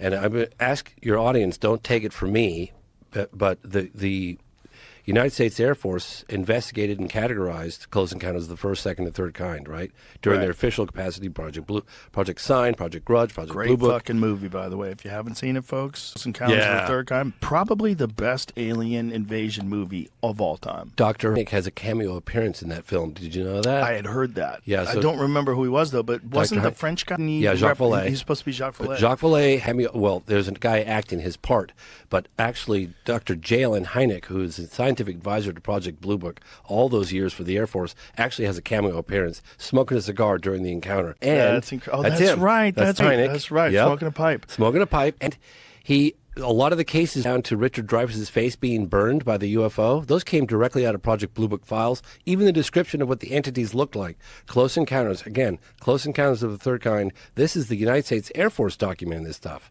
Yeah. And And he took it directly out of Project Blue Book files and made a movie out of it. And as a little wink, wink, nudge, nudge, he has Dr. Hynek have a cameo appearance in the movie. Know that. It's a fantastic movie, too. It's a great movie. Because it's a movie that's filled with, it's not like standard UFOs land. Like, there's some play going on. There's some weirdness to the way they interact with us that sort of is much more realistic in terms of like the things that people experience. Yeah. They experience interactions, very strange interactions. And when they had those little orb-like things that were flying around in the movie, that's all straight out of like... Oh, yeah. Yeah. Oh, 100%. I remember I had a buddy of mine who was a pilot over Europe in the 70s, and he used to come for family dinners, and he was always talking about it, and I was like, yeah, whatever. And then later, we're all in the Foo life. Fighters. Started getting interested in UFOs. I was like, Michael, tell me about that UFO encounter you had, that red orb. He goes, it was just like it was in the Close Encounters of the Third Kind, Steven Spielberg's movie. And I was like, they took those files directly out of Project Blue Book files and right onto the big screen. That's what fighters were, right? Yeah, fighters too. They had little orbs. Yeah. These fighter pilots are flying around. They're seeing these things with them. Well, let me ask you, and this is why that I don't think it's a PSYOP thing. Because, I don't think it's either. Well, the reason why is because, okay, I don't just believe Grush because he testified under oath and he's a high-level intelligence officer. That's very impressive. I believe Grush because his claims align with my personal research in the field. Remember, I've investigated crash retrieval programs, crash retrieval cases, right? Mm-hmm. And so when I put out Moment of Contact, well, actually, when I went in to put out Moment of Contact, people were going, James, you just dropped one of the biggest, most successful UFO films in terms of transcending the UFO community and penetrating a much broader, more mainstream audience. Are you sure you want to put out a documentary that deals with an alleged crash and live aliens walking around the town of Varginha, Brazil? Like, seriously, that's what you want to put out there? You got access to like Harry Reid and all these intel insiders, and now you want to do that? You're going to tarnish your reputation. It's a bad... Who gave you that? A lot of people did. I wish me. Well, you like, James, you can handle it. You probably heard Moment of Contact, and then you thought, oh, this sounds too crazy. Then eventually you watched it. No, I thought, I always think a crash and contact sounds crazy. I know it does, and it does. I always think that. But I would have never told you not to do it. Oh, okay. I would have never told you not to do it. You're really good at this. You know how to, you're really good at, explaining. But you look at town talking about it, including the mayor. That's an incredible story. Incredible story. It's a phenomenal story. It's one of those stories where you're like, if everybody's in on this, this is crazy. If everybody's telling it, and there's not one contrarian that comes out and goes, they all told me to lie. I'm not fucking lying. This is stupid. They're doing it for tourism. Oh, not one person? Come on. There's always some hater.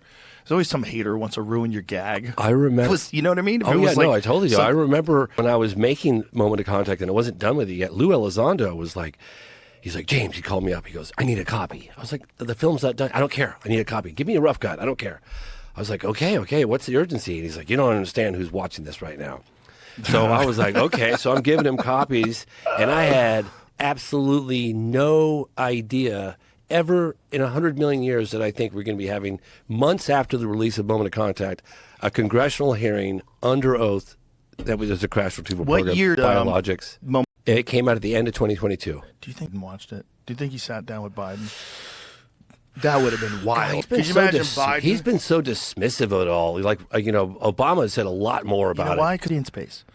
He's in space right now. He's like, he's to in Obama. orbit right now I was around like, that's the best you can do? Dr. Manhattan. He's on the moon in a glass house. Let's say, if Biden, if you're listening right now, you have nothing sir, to... You're the president of the United States, sir. Release the hounds. He's never running ever again. Exactly. He's not running for a second term. Yeah. Come on, we're done. He pardoned more human beings than any president ever other than Carter. The advice at the end of the program by Senator Harry Reid, who's now the late Senator Harry Reid, and I said to him, what advice would you give the president? It could have been any president at the time. And he said, don't be afraid of tarnishing your legacy by addressing this issue head on. And I hope that Biden gets to see that. And I really hope that President-elect Donald Trump gets to see that. People are ready for the truth. They've had enough of the lying. I think we're way beyond that at this point. I agree with you. However, when I confronted Mr. Trump, he was very cagey. Was he really? Very cagey. I've seen some things. They told me some things. He didn't tell me shit. He basically, Really? it Did was his eyes tell basically you? like neither confirm nor deny. No, there was no eyes. I don't do that shit.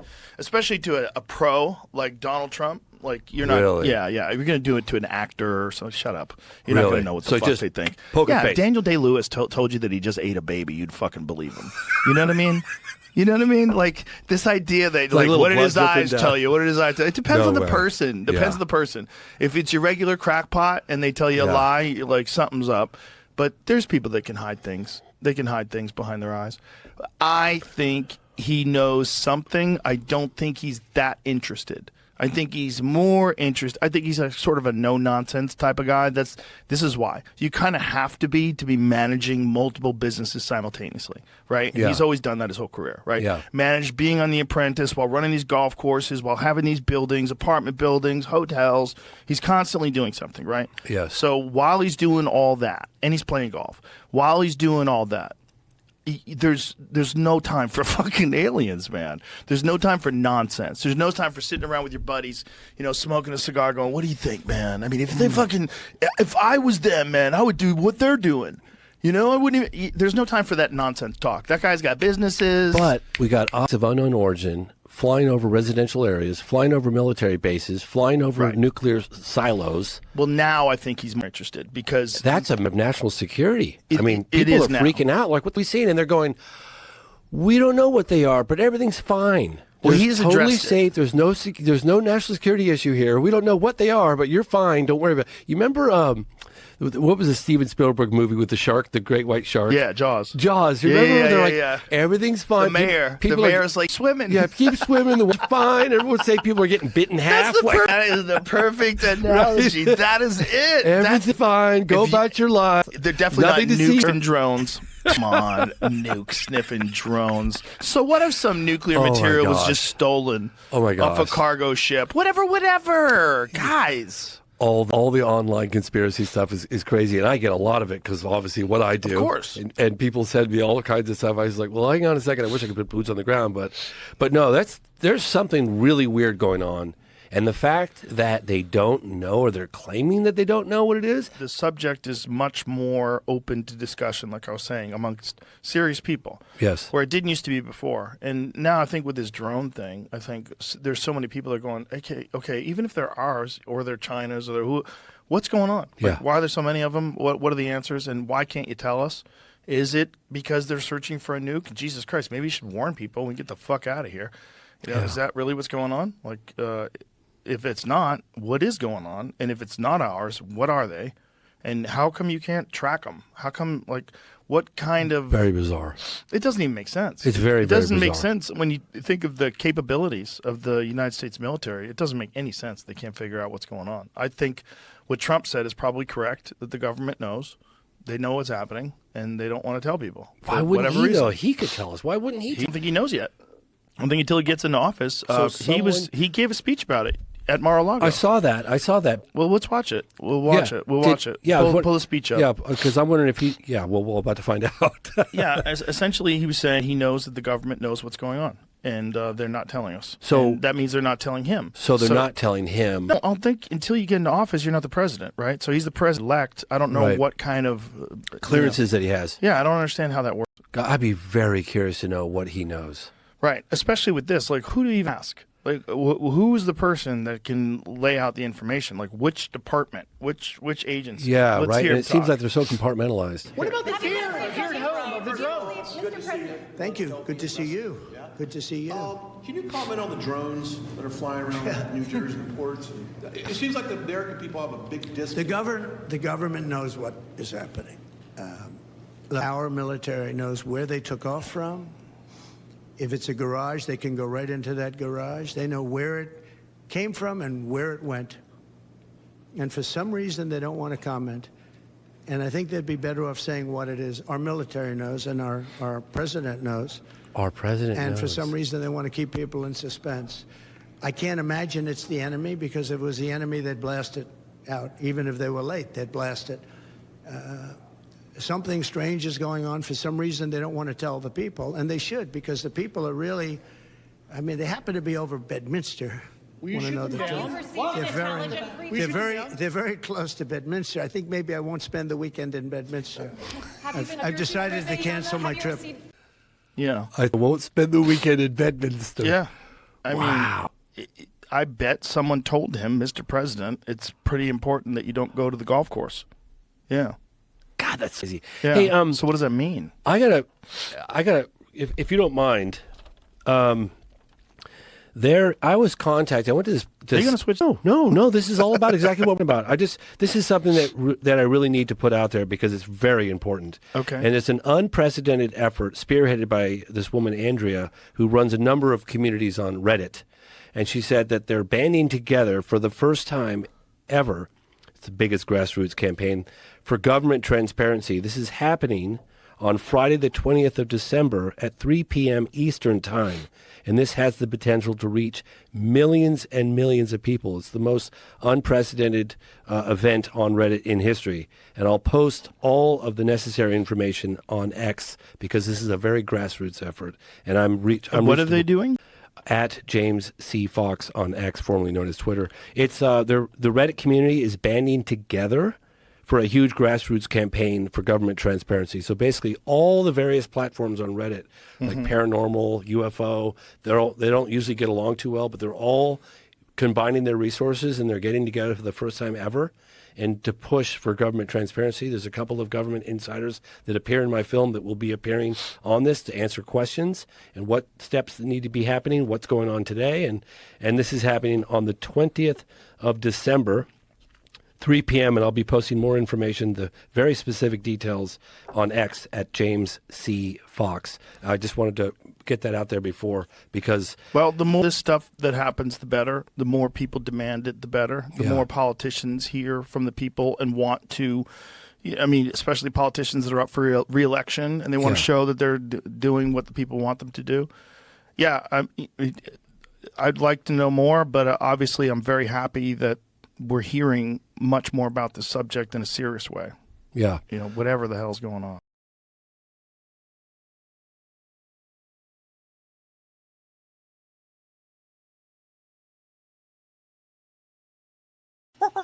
The Joe Rogan Experience. You know, Jackie Gleason supposedly had an encounter with Nixon. That Nixon and Gleason were buddies, and they were drinking. Really? And I did not know It's a this. famous story that's disputed, but apparently... Let's go with it, though. Let's go with it. Gleason apparently had said that Jackie Gleason and him were drinking, and Nixon was like, "You want to see a fucking UFO?" No way. Yeah, and he flew him to see wreckage, and they had frozen biological entities, and they got a chance to see these things that they had frozen. What? Yeah. What? Yeah. So that was like early 70s at some point. Something like that. And Jackie wound up having a house built in the shape of a UFO afterwards. No Yeah, way. that was for sale as recently as I think like a decade ago. See if you can find that Where? house. In LA or something? No, it's in upstate New York. But the house looks like a fucking UFO. No Like he had a UFO house built. Yeah, Jackie Gleason apparently was obsessed with UFOs after the fact. No. So this What? Yeah. Jackie that looks Gleason's like a UFO cabin. inspired upstate New York spaceship house. No Yeah. That was look his like, house. and that picture makes it look bigger. Okay, that's serious. Yeah, oh, it's wow. a fucking. That's beautiful. Oh, that's two different buildings. Oh, Oh, he has the more first than one's one like of the them? guest house. Oh, I see. Small building. Yeah, look at that. That's the fucking guest house. thing. The other one. Wild. That's amazing. Yeah. So Jackie Gleason became a UFO freak. Man, I'm gonna do that after this. That's a pretty cool looking house. Yeah, it's pretty dope. Oh Yeah. my god, Oh, I wow, wish it look was. at that. I wonder if it's still for sale. That's Entrance to amazing. the mothership. Woo! I'm gonna talk to my wife about this when I get Yeah. home. This is serious right here. Well, now you have this SIG Spear. So there's a lot of UFO stuff on this SIG Spear. So maybe this should be reserved for taking out the aliens when they come. I don't want to take them out. Well, if they attack you. Listen, I don't think they're going to attack. attack. If they attack. If they do attack, I think they could render you useless almost instantaneously. But them too. They're kind of like, why wouldn't they just sit back and watch? I think they're if that's right by. If I had a guess, I mean, this is the wildest of speculations. I would guess that every civilization reaches a point of technological proficiency when they're also dealing with these territorial, warring tribes where they have the ability to literally destroy the earth, and that if this is a natural course of progression for intelligent beings, they get to this point, there's a transition where it gets very dangerous. And if I was from another planet and I was monitoring this, I would be there to make sure that they don't launch. That they don't, and that's the theme of the Mothership Comedy Club, is that the rooms are called Fat Man and Little Boy. And the reason why the rooms are called Fat Man and Little Boy is because that is a specific moment in UFO folklore when the aliens start arriving. After the detonation of those bombs, that's when you start seeing this massive uptick in sightings. Really? Yes. And interactions with fighter pilots and these different military bases that have nuclear programs where the bases get shut down and all the power goes off. Yeah, there's like... That's wild. Yeah, it's heavy stuff, because if you think that they are watching, that would make the most sense. That they see that we have nuclear power, we have the ability to blow ourselves up, and we detonate two bombs, and then they're like, okay, let's go monitor these assholes. Let's go make sure that they don't do anything that's going to affect the rest of the universe. One country right now has them. Let's fucking specifically concentrate on them. And then they have sightings in the Soviet Union when the Soviet Union has the capabilities. And yeah, there's a ton of documented sightings and these encounters that happen. And then so beforehand, there's not really anything. Very little. Very little. Very well. I'm sure they've probably been visiting us. If they do visit us, I would imagine they've been visiting us forever. Like, look, they've got engines. Look, they've got guns. Look, they've got this. You know, it'd be fascinating to watch. Like, look at these territorial apes with nuclear weapons. Like, it's the time to watch. Right now, they're just sitting back, popping that popcorn and being like, oh, man, well, it's getting interesting now. We're getting closer and closer to our fucking inevitable demise. Like, that's when the sightings are ramped up to the point where the Pentagon has to start talking about it. And they are. Yes. In front of us. Yes. I mean, that's wild. Yeah. But no one pays attention. No one pays attention. It's like, let's go back to, TikTok and Instagram. Well, I mean, they kind of pay attention. There's nothing that you could fucking put your fork into. Right. You know, it's like, what is it? You know, like, why are they telling us about this? That's also, there's a lot of cynicism when it comes to, like, why is the government telling us about UFOs? Like a distraction, you mean? But what is it? Like, what are they telling us because they really have this information and they want to slowly leak it out because this is an inevitable contact moment and they want to prepare civilization? Or is it just horseshit? Is it just they're distracting us and this is how they, institute this drone program where they have this, anti-gravity device and they can move at insane rates of speed? I don't know. I mean, it's just guesswork. That's crazy. Yeah. That's crazy. You get directly from these guys who've actually seen it, experienced it. Yeah. Hang out and talk with them for a little bit. Oh, I've talked to quite a few now. Quite a few that have seen these things and had these experiences. But the Bob Lazar one is uniquely compelling. All right. Uniquely compelling because Bob is without a doubt a brilliant guy. All right. And he was a legitimate propulsions expert who it's been proven he worked at Los Alamos Labs, and they tried to hide that. They tried to lie about that and say that he wasn't, but he was on the employee roster. He has an intimate knowledge of the facilities. They took him, George Knapp took him on a tour of Los Alamos. He knew where everything was. He knew the people there. They knew him. Wow. Yeah, it's wild shit, man, because if he's telling the truth, he says there's not one that they've recovered, but multiple, and that one of them they think is really old, and they got it from an archaeological dig. They think that they recovered this thing in the ground. That's movie stuff. I mean, you see that in movies, and we all watch it in movies and think it's science fiction, but there's a lot of science fiction that has come to fruition, from submarines to going to the moon to also space travel in general, flying. Sure, all of it. Every we're just Buck Rogers. No big deal.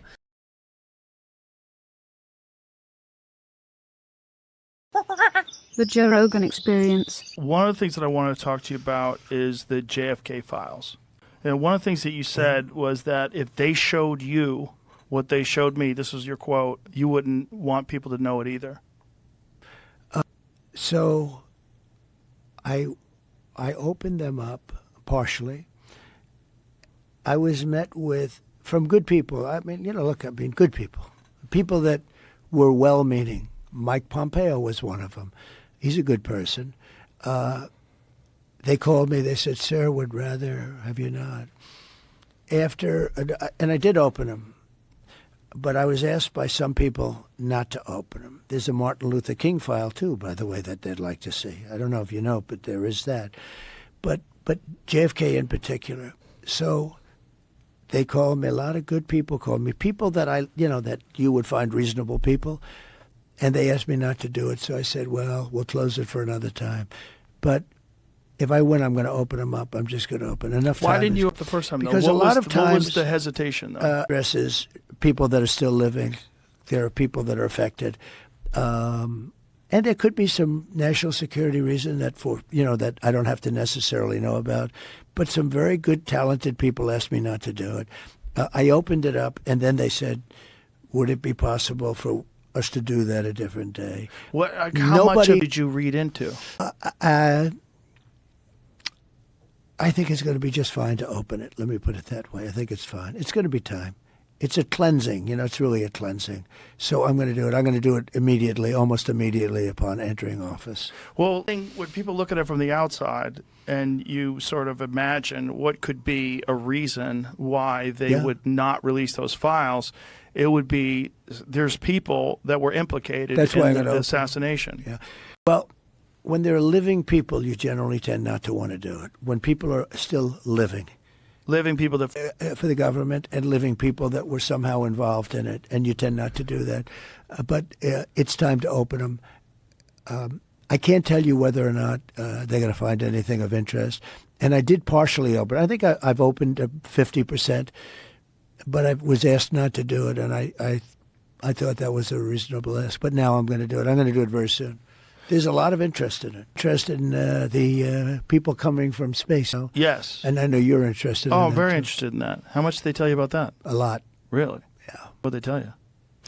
How much can you So how's that can secret? tell, Tell me. me. Well, based on Hunter Biden, I can say whatever the hell I want, right? But I interviewed a few people. It's never been my thing, I have to be honest. I have never been a believer. I have people that Area 51 or whatever it is. I think it's the #1 tourist attraction in the whole country or something. Area 51 in Las Vegas. Do you know that, right? I know what it is. So, anyway, but it's a big tourist thing. So I interviewed jet pilots that say they saw something. If you saw them, you'd love to have them as I've had a come here. Commander David Fravor. I had him in, who had that sighting in 2004. Very compelling with video evidence, radar evidence. I don't believe his name, but I interviewed jet pilots that were solid people. Perfect. I mean, great pilots, great everything. And they said, we saw things, sir, that were very strange. Like a round ball, but it wasn't a comet or a meteor. It was something. And it was going 4 times faster than an F-22, which is a very fast plane, And it was round. Which is, in theory, a great shape. So when you were talking to these people, was this something that you were compelled to have conversations about? Was this your personal interest? It's not a great interest for me, but it's a little interest.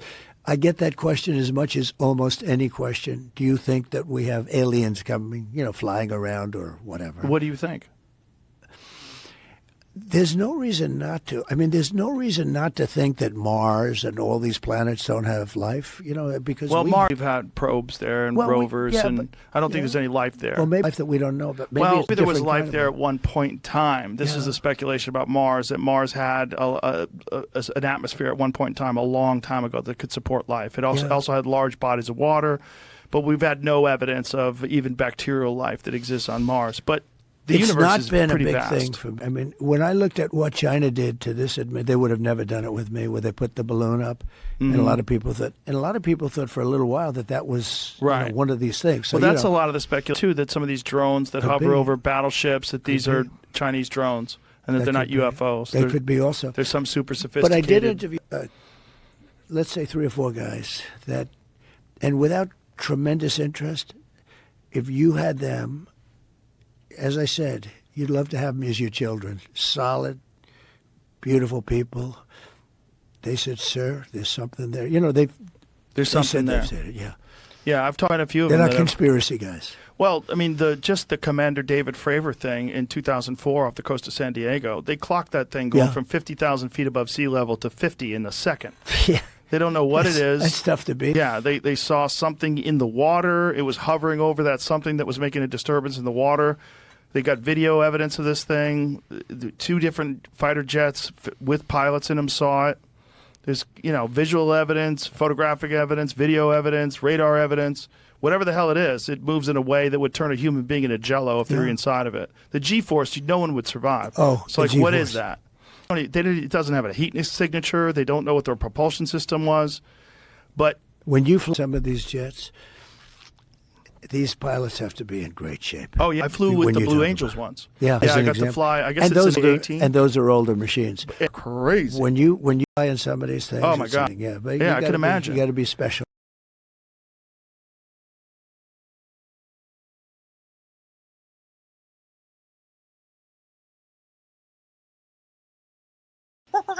The Joe Rogan Experience. I get occasionally called by somebody from inside. And what I think they're doing, first of all, one, we may be faking a UFO situation for reasons that I don't understand. If we're making a UFO situation, do you think that there's technology that's available to people in the United States that is beyond our current understanding of what's possible? 90% no. 90 no. Because Wow. it's very hard. It's very hard to imagine physicists continuing to work on nothing for their entire careers. The number of people who are going to be retiring shortly, having never actually done physics as a physicist. We're talking about wasted lives. People are going to be very weird when they realize that they blew their entire career. And I believe I can say what many of these problems are. And if you want to humiliate me at a leading university, just ask me to talk. You can put it on video. You don't realize how many things the standard model has subtly wrong when we explain it to people. It's not that the Lagrangian is wrong, not that the rules are wrong, but we say wrong stuff. We say, like, there are 3 generations that are only of matter that are only distinguished by mass. In other words, there's 3 copies of this stuff here. This is like the wood version, and then there's the plastic version, and then there's the metal version. There aren't 3, there are 2 generations plus an extra imposter generation, which looks like a generation. I mean, I can get into these things. And that should be a provocation that somebody says, let's call this guy up, have him out, and figure out what he's talking about. Doesn't matter. I don't think we're doing physics. What are you doing?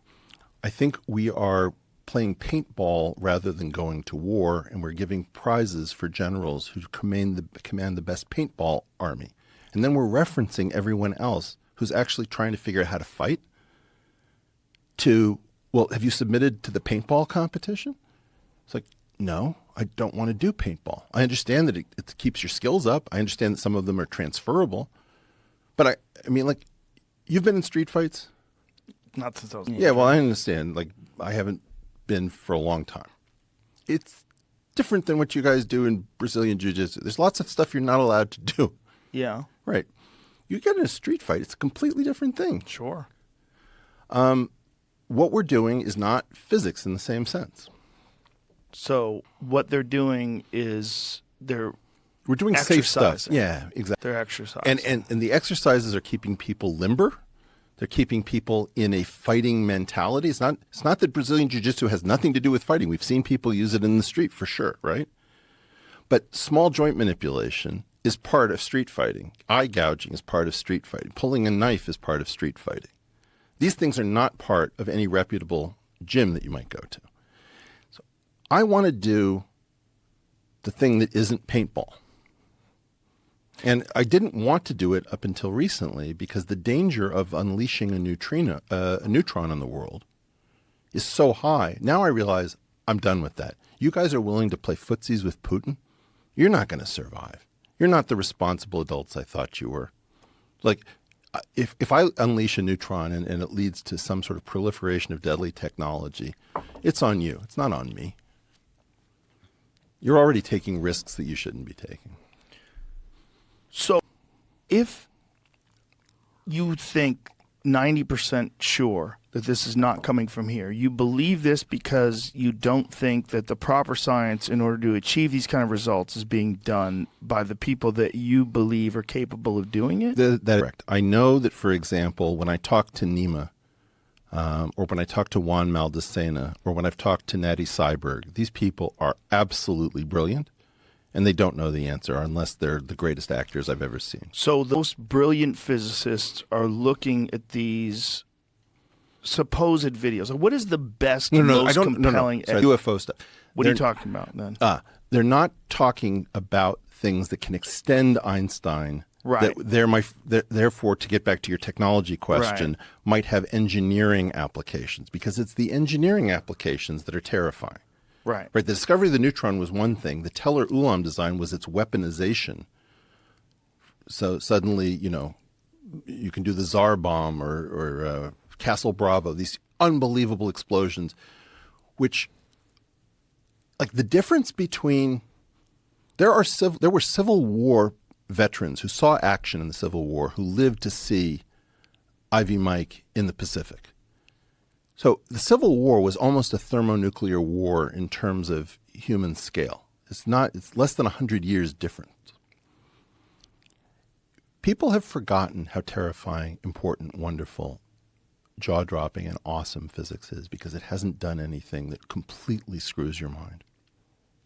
Like Hiroshima or Nagasaki. Or Castle Bravo. With Castle Bravo. That was the test in the Pacific where we thought it was going to be like controlled and like, or what is it, Starfish, where we did an atmospheric explosion over Hawaii, and then the Russians like, hold my beer, Nova Zemlya. Yeah. We remember, I'm the guy 5 years ago who was saying we need above ground nuclear tests because all you people have lost your fear. Like, yes, Eric is crazy, but he's correct. What's this one? That's Castle Bravo. Oh my God. Right. Like, so they detonated in that facility, and they expected it to be far smaller than it was? They detonated in the Pacific. Right. But it's right next to that facility that was in the video. Yeah. Was that the facility that was initially filmed? Like, yeah. What is this facility? That's it. It was Inawak, I forget, Atoll. So, like, it's crazy how long ago that was and how close it was to the Civil War, if you really put it in that context. Well, this is what I'm trying to say is what I'm trying to tell you. Look at that. That's so insane. Have you done this in Oculus? No, I have not. I highly recommend, if they're not going to do a nuke above ground so that we can save ourselves by fear. Look at that. Right, this is religious stuff, Joe. Yeah, it is religious like stuff. We have announced, if somebody is listening to these tests that we did, my belief is very shortly before you get the ability to traverse the cosmos, if that is possible, you let off a nuke. Right? It's like you've had kids. There's some stuff that happens right before they figure out how to break out of the crib. That's part UFO folklore, I know. too. Fat Man and Little Boy. That's a big part of UFO. That once they dropped those, that's when all the UFOs started appearing. So the question is the analogy I give. So I talked to Avi about the following thing. I am a fan of something I call the doubly scientific method. The usual scientific method makes a hidden assumption that it never voices, which is if we're going to study orcas, we assume that we are smarter than orcas. Or if we're going to study cephalopods, right, like an octopus, we think we're smarter. And what do? We disguise ourselves. We create artificial environments. We do all sorts of crazy things based on the fact that we're smarter than what we study, from everything from rocks to orcas. The doubly scientific method says, okay, assume that you're studying a rat in a maze, but you yourself are the rat in somebody else's maze. Now you have to look up the intelligence scale, not just down. And in the doubly scientific method, you have to assume that whatever is studying you is hiding from you the way you are hiding from your subjects. So if you see somebody in a duck blind, for example, and he's studying ducks, you understand that somebody may be hiding from you. And they might be able to use multiple dimensions of time. They might be able to cloak themselves and disguise themselves. Or for example, if you take microscopic UFOs, this cup has a radius of r and a circumference of 2 pi r. The disk that it spans is pi r squared in area. But if you look at this cup, it's much larger than pi r squared because we pushed it out. You could have a sphere where if you could cheaply engineer space-time, not through the Einstein field equations, but through the successor theory that recovers Einstein, you could have an entire stadium inside of a tennis ball. Just the way this cup doesn't blow your mind until you realize that its area is much greater than pi r squared. Why look for a giant floating thing in the sky? If you could bend space and time and you could play with the rulers the way I'm saying, I would put this in a tiny little profile. Whoa. So we're only looking at, in terms of our understanding of the distance between objects, planets, gravity. We're looking at that. All that stuff where if it didn't exist, if somehow or another we lived in some contained environment and we had no concept of space whatsoever, and then we gained access to it, we would be unbelievably overwhelmed. If you lived in some sort of underground facility your entire life, love this, and then one day you got a chance to go outside and see the Keck Observatory in Hawaii, in a clear night with no moon, you would be overwhelmed. You wouldn't be able to believe that the world was as big as it really was, or that the universe was as big as it was. Yeah, impedance mismatch. If you watch meteor showers the way my family does, it's religious. It's transformational. It's transcendent. Yeah. The problem, as you know, from the default mode network, right, is that mostly what your brain is doing is not communicating information, but screening. Right, your eyes, your fovea is precious because that's the thing that can resolve at very high levels. Yeah. But like, I can barely see Jamie out of the corner of my eye because my peripheral vision can't be at the same level as my fovea. I'd be overwhelmed. Right. So we're talking about tapping in to a picture of the world that we are not. Our brain is not prepared for the idea that time is multidimensional. That was the whole point of giving Lex another watch. We don't have a way to think about, I'll meet you at 5:15 and 12:30, according to two different scales of time. Or, for example, time and space, if I'm correct, the 14-dimensional manifold that has all the quantum going on it is split probably 7 in 7 dimensions because we have 6 extra time dimensions and 4 extra space. Add 6 to 1 and 3 to 4 and you get 7. So space and time are interchangeable. There's a duality between them. All of this stuff is like, okay, it's how you hit on chicks in a bar. Hey, let me tell you something about space and time you never thought about. Oh, my God. But, what? Worked for me. Do you think, now when you were talking about these people that keep mananaing you and not giving you access to whatever they're talking about, do you think they're talking about some sort of an engineering solution to this type of technology? I haven't met in striking distance in 3 years. So how do you have something that you don't, that's going to change your way of looking? Is it possible that you've missed something? Must be wrong. First of all, like this is my life's work. What's right? the way they raised it to you? About it changing the way you see the world. Eric, I'll complain about data and like, that's not the data we have. What we've been showing the public is downsampled, meaning it's fuzzier, it's low resolution. Like, how clear is it? As clear as you want. How clear are you that there's something to see? You can see it with your own eyes. There's no question. Dude, if I was just shut the fuck up and let them show me, I'd be like, let's go. I'm not any NDA. I'm saying, But you want to. I want to know. You want to know in a different. Look, my life's work is a theory. It's one theory. My entire life is really about one theory. Okay? Like I do this entertainment thing and I talk to people and all this stuff. Bullshit. Really what I am is an academic who realized that you can't do academics inside of the university system and watch it disintegrate into madness as we speak. I figured this out a long time ago. I want to know whether this is right or wrong so much better, so much more than I want to know whether UFOs exist. UFOs, to me, are an indication of whether I'm right or wrong. You see, it's data. It's an input to me. Mm-hmm. Because so if you're right, that means... If future, it means we can leave, not the planet, but the solar system. We can explore. The cosmos are traversable. If we can leave, anything else can visit. If you look at the entirety of the universe and you imagine that ultimately there are societies that destroy themselves because they get atomic weapons before they figure out how to leave. Some societies are smarter than that. And they'll be able to leave and colonize the cosmos. And for them not to be here would be madness.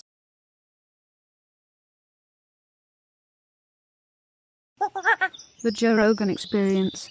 Well, soon we're going to have war in space, Rory. I don't know if you've been paying attention to the news. Some because of Elon Air Musk? Force guy was saying that we have to prepare for the possibility of war in space. That this is inevitable possibility, probably with drones. Well, let me ask you this: what was your take on that UFO thing? What is this, This was space. This was a UK ad for a beer. It's Oh. all these nuts in space. Looks They're like, in space drinking beer? It's like Armageddon. Wait, there's kinda. British astronauts? I had no. Belong beer. Wow. Belong beer. Yeah. Wow. That's cool. British astronauts. Remember that UFO thing that happened like 2 months ago? And, Which one? And they released, like, the government was like, we have no idea what this object is, and you heard the pilot in the air, like, what the fuck is that? Da, da, da. I don't feel like I've Yeah, like seen came that. across Yeah, that. remember, like they're like the UFOs. It happened right after Tom DeLonge was on here. Oh, like did we watch it? Did we watch the And like video? the government literally confirmed that they what it is, and it's a UFO, and it's doing things in the, and then everyone just stopped talking about it. But wait a minute. Like, but that could be. I don't believe these things enough. I barely pay attention. They come But my it was- way, and this I was shut 'em on off. like real sites. Right. But what is the video? Can we see the video again? There it is. Let me see it again. Oh, see, stop. Hold on. This is now I remember. This has been debunked. It has? You know who debunked it? What's his face? Mick West. Mick West from metabunk.com. What they did was they changed the perspective from 1x to 2x. So when you're looking at something zoomed in, things move faster. Your sight picture is much quicker. When you're at normal, your sight picture is slower. So like as you zoom in, everything looks faster. So when the thing moved out of frame so fast, it was because it had been zoomed in on, not because it took off at some insane rate of speed. In other words, the pilot was just fucking with the government? No, they didn't know any better. When whoever released the video didn't look at it. These Metabunk guys looked at the video, and you can see all the numbers on the screen. Right. When you look at the video, you see like what his perspective That's is: so X1, funny. X2, and he points out that look here, it goes to X2, and then it just moves out of frame. It's not even that it Yeah, took 'cause you're- off. you're snapping in on it. You're looking at it from a totally different perspective. Yeah. Now you're looking at it from a zoomed-in perspective. That's interesting. Yeah, see if you can find Oh, it. that's so Mick disappointing. West. I found his written It's got a bunch of explanation of pictures. it. My dream was that we were aliens, and their goal was they needed plastic. He's got a bunch of photos in it. See if you can find the photos. He points them out. That's what I was hoping. They were going to go like, our planet needs plastic. Do you have any? We'd be like, we have like Dude, we so got much. tons. Yeah, Shit in the tons. ocean, you can just take Yeah. it all. And then they just cleaned it all up, and things got better. Like they went to the Pacific garbage patch and just were like, and then they left. Yeah, Pacific garbage patch keeps me up There's at night. a kid who's got a solution to that. Like What a is it? young man who figured out a solution. God damn it! I'm supposed to be in contact with that fellow. Now I'd be got curious too to know many what that emails. solution is. Some sort of a machine that like skims the ocean for plastic, and it collects all the plastic. Huh. Yeah, and I don't know what it's powered by. I want to say it's a solar powered thing. That was the concept behind it. Like a Roomba. Dutch students' giant ocean cleanup machine is going into production. Wow. Inventor says the technology will solve the marine plastic crisis, but some scientists are skeptical, as they should be. There are science. Boy on slot. Look at how much it's Yeah, growing. That's right. I was connecting them through How much it's email. growing by? Let me write it down. 8 million tons a year. That's insane. How you spell his last name? SLAT. Plastic is growing. Yeah, by well, 8 million. we tons never a year. thought about. We thought once we throw it away, oh, it's thrown away. Mhm. They've got it. No, shit falls off. There's fucking dumps. They leave it sitting there. Yeah, Birds it's just- fly to the dump. They pick it up. They fly away with it. They don't know what it is. The crazy is how like the ocean currents all lead to one place. Weird, right? It's so weird. It's weird that you could see it all swirling. Yeah, and together. it's like the size of Texas. I think they said. And they say it breaks down all of that particles, or all the rather plastic, into these weird little particles. Yeah, and that's why they're fish out with stomachs full of plastic. You fish out with it, and more birds. Birds are dying, and they're feeding it to their kids, and they find babies in the nest that have these plastic caps filled in their sack. It's really horrible. Horrible. Have you seen that? There's the balloon. To the It's a stars. Party balloon. That's what they saw. Oh yeah. Is that really what they saw? That's what this says. Stop It's on his it. website. Well, it might be that. You're saying they were tracking a party balloon in an F-16? Is that what it's supposed to be saying? Yeah, That the it was in an explanation I had F-16? on the other website said that exactly what you were describing as I was reading it. Like the camera angles were off, and you can follow the angle with the clouds moving Right. with the Yeah. balloon. Well, if you zoom in on something, that's what happens. I mean, if you've ever looked through a binocular, if you're trying to hold a binocular, the more powerful the binoculars are, the more like the picture at the end seems shaky. Yeah, same as you zoom in on your phone. If we take a picture, same thing. It's not an optical zoom; it's a digital zoom. Exactly. Yeah. So that was the explanation for the bizarre behavior of that object. Apparently, it was that is just so funny to me that it was a party balloon. What's that, Jamie? There's another one too that was like, this was the day before he posted, which a second video similarly. I don't know if this was the one that everyone was talking Dude, nobody wants UFOs to be real than me. That's why I was asking you about it. Nobody. But I'm also I don't buy a lot of the thinking that goes behind these things because people just want to think that it's real. They want to think it's real so bad that they're not looking at it completely objectively. If it is real, we got to know for sure, and there's no way you know for sure this way. This just doesn't seem like we know for sure. This seems more like what he's saying is correct. If you see the perspective shift, and you see the way the moves shift. But this is what we were talking about earlier about like the government and conspiracy. Like that's a perfect example. The government's like, we have no idea what this is, and we're confirming it was a UFO. And then guys who aren't in the government are like, yeah, it's a fucking balloon, dude. Jamie, scroll back down. What does it say there? This little animation. It says the flare around the much closer engines rotate independently of the rotation of the plane. What does that mean?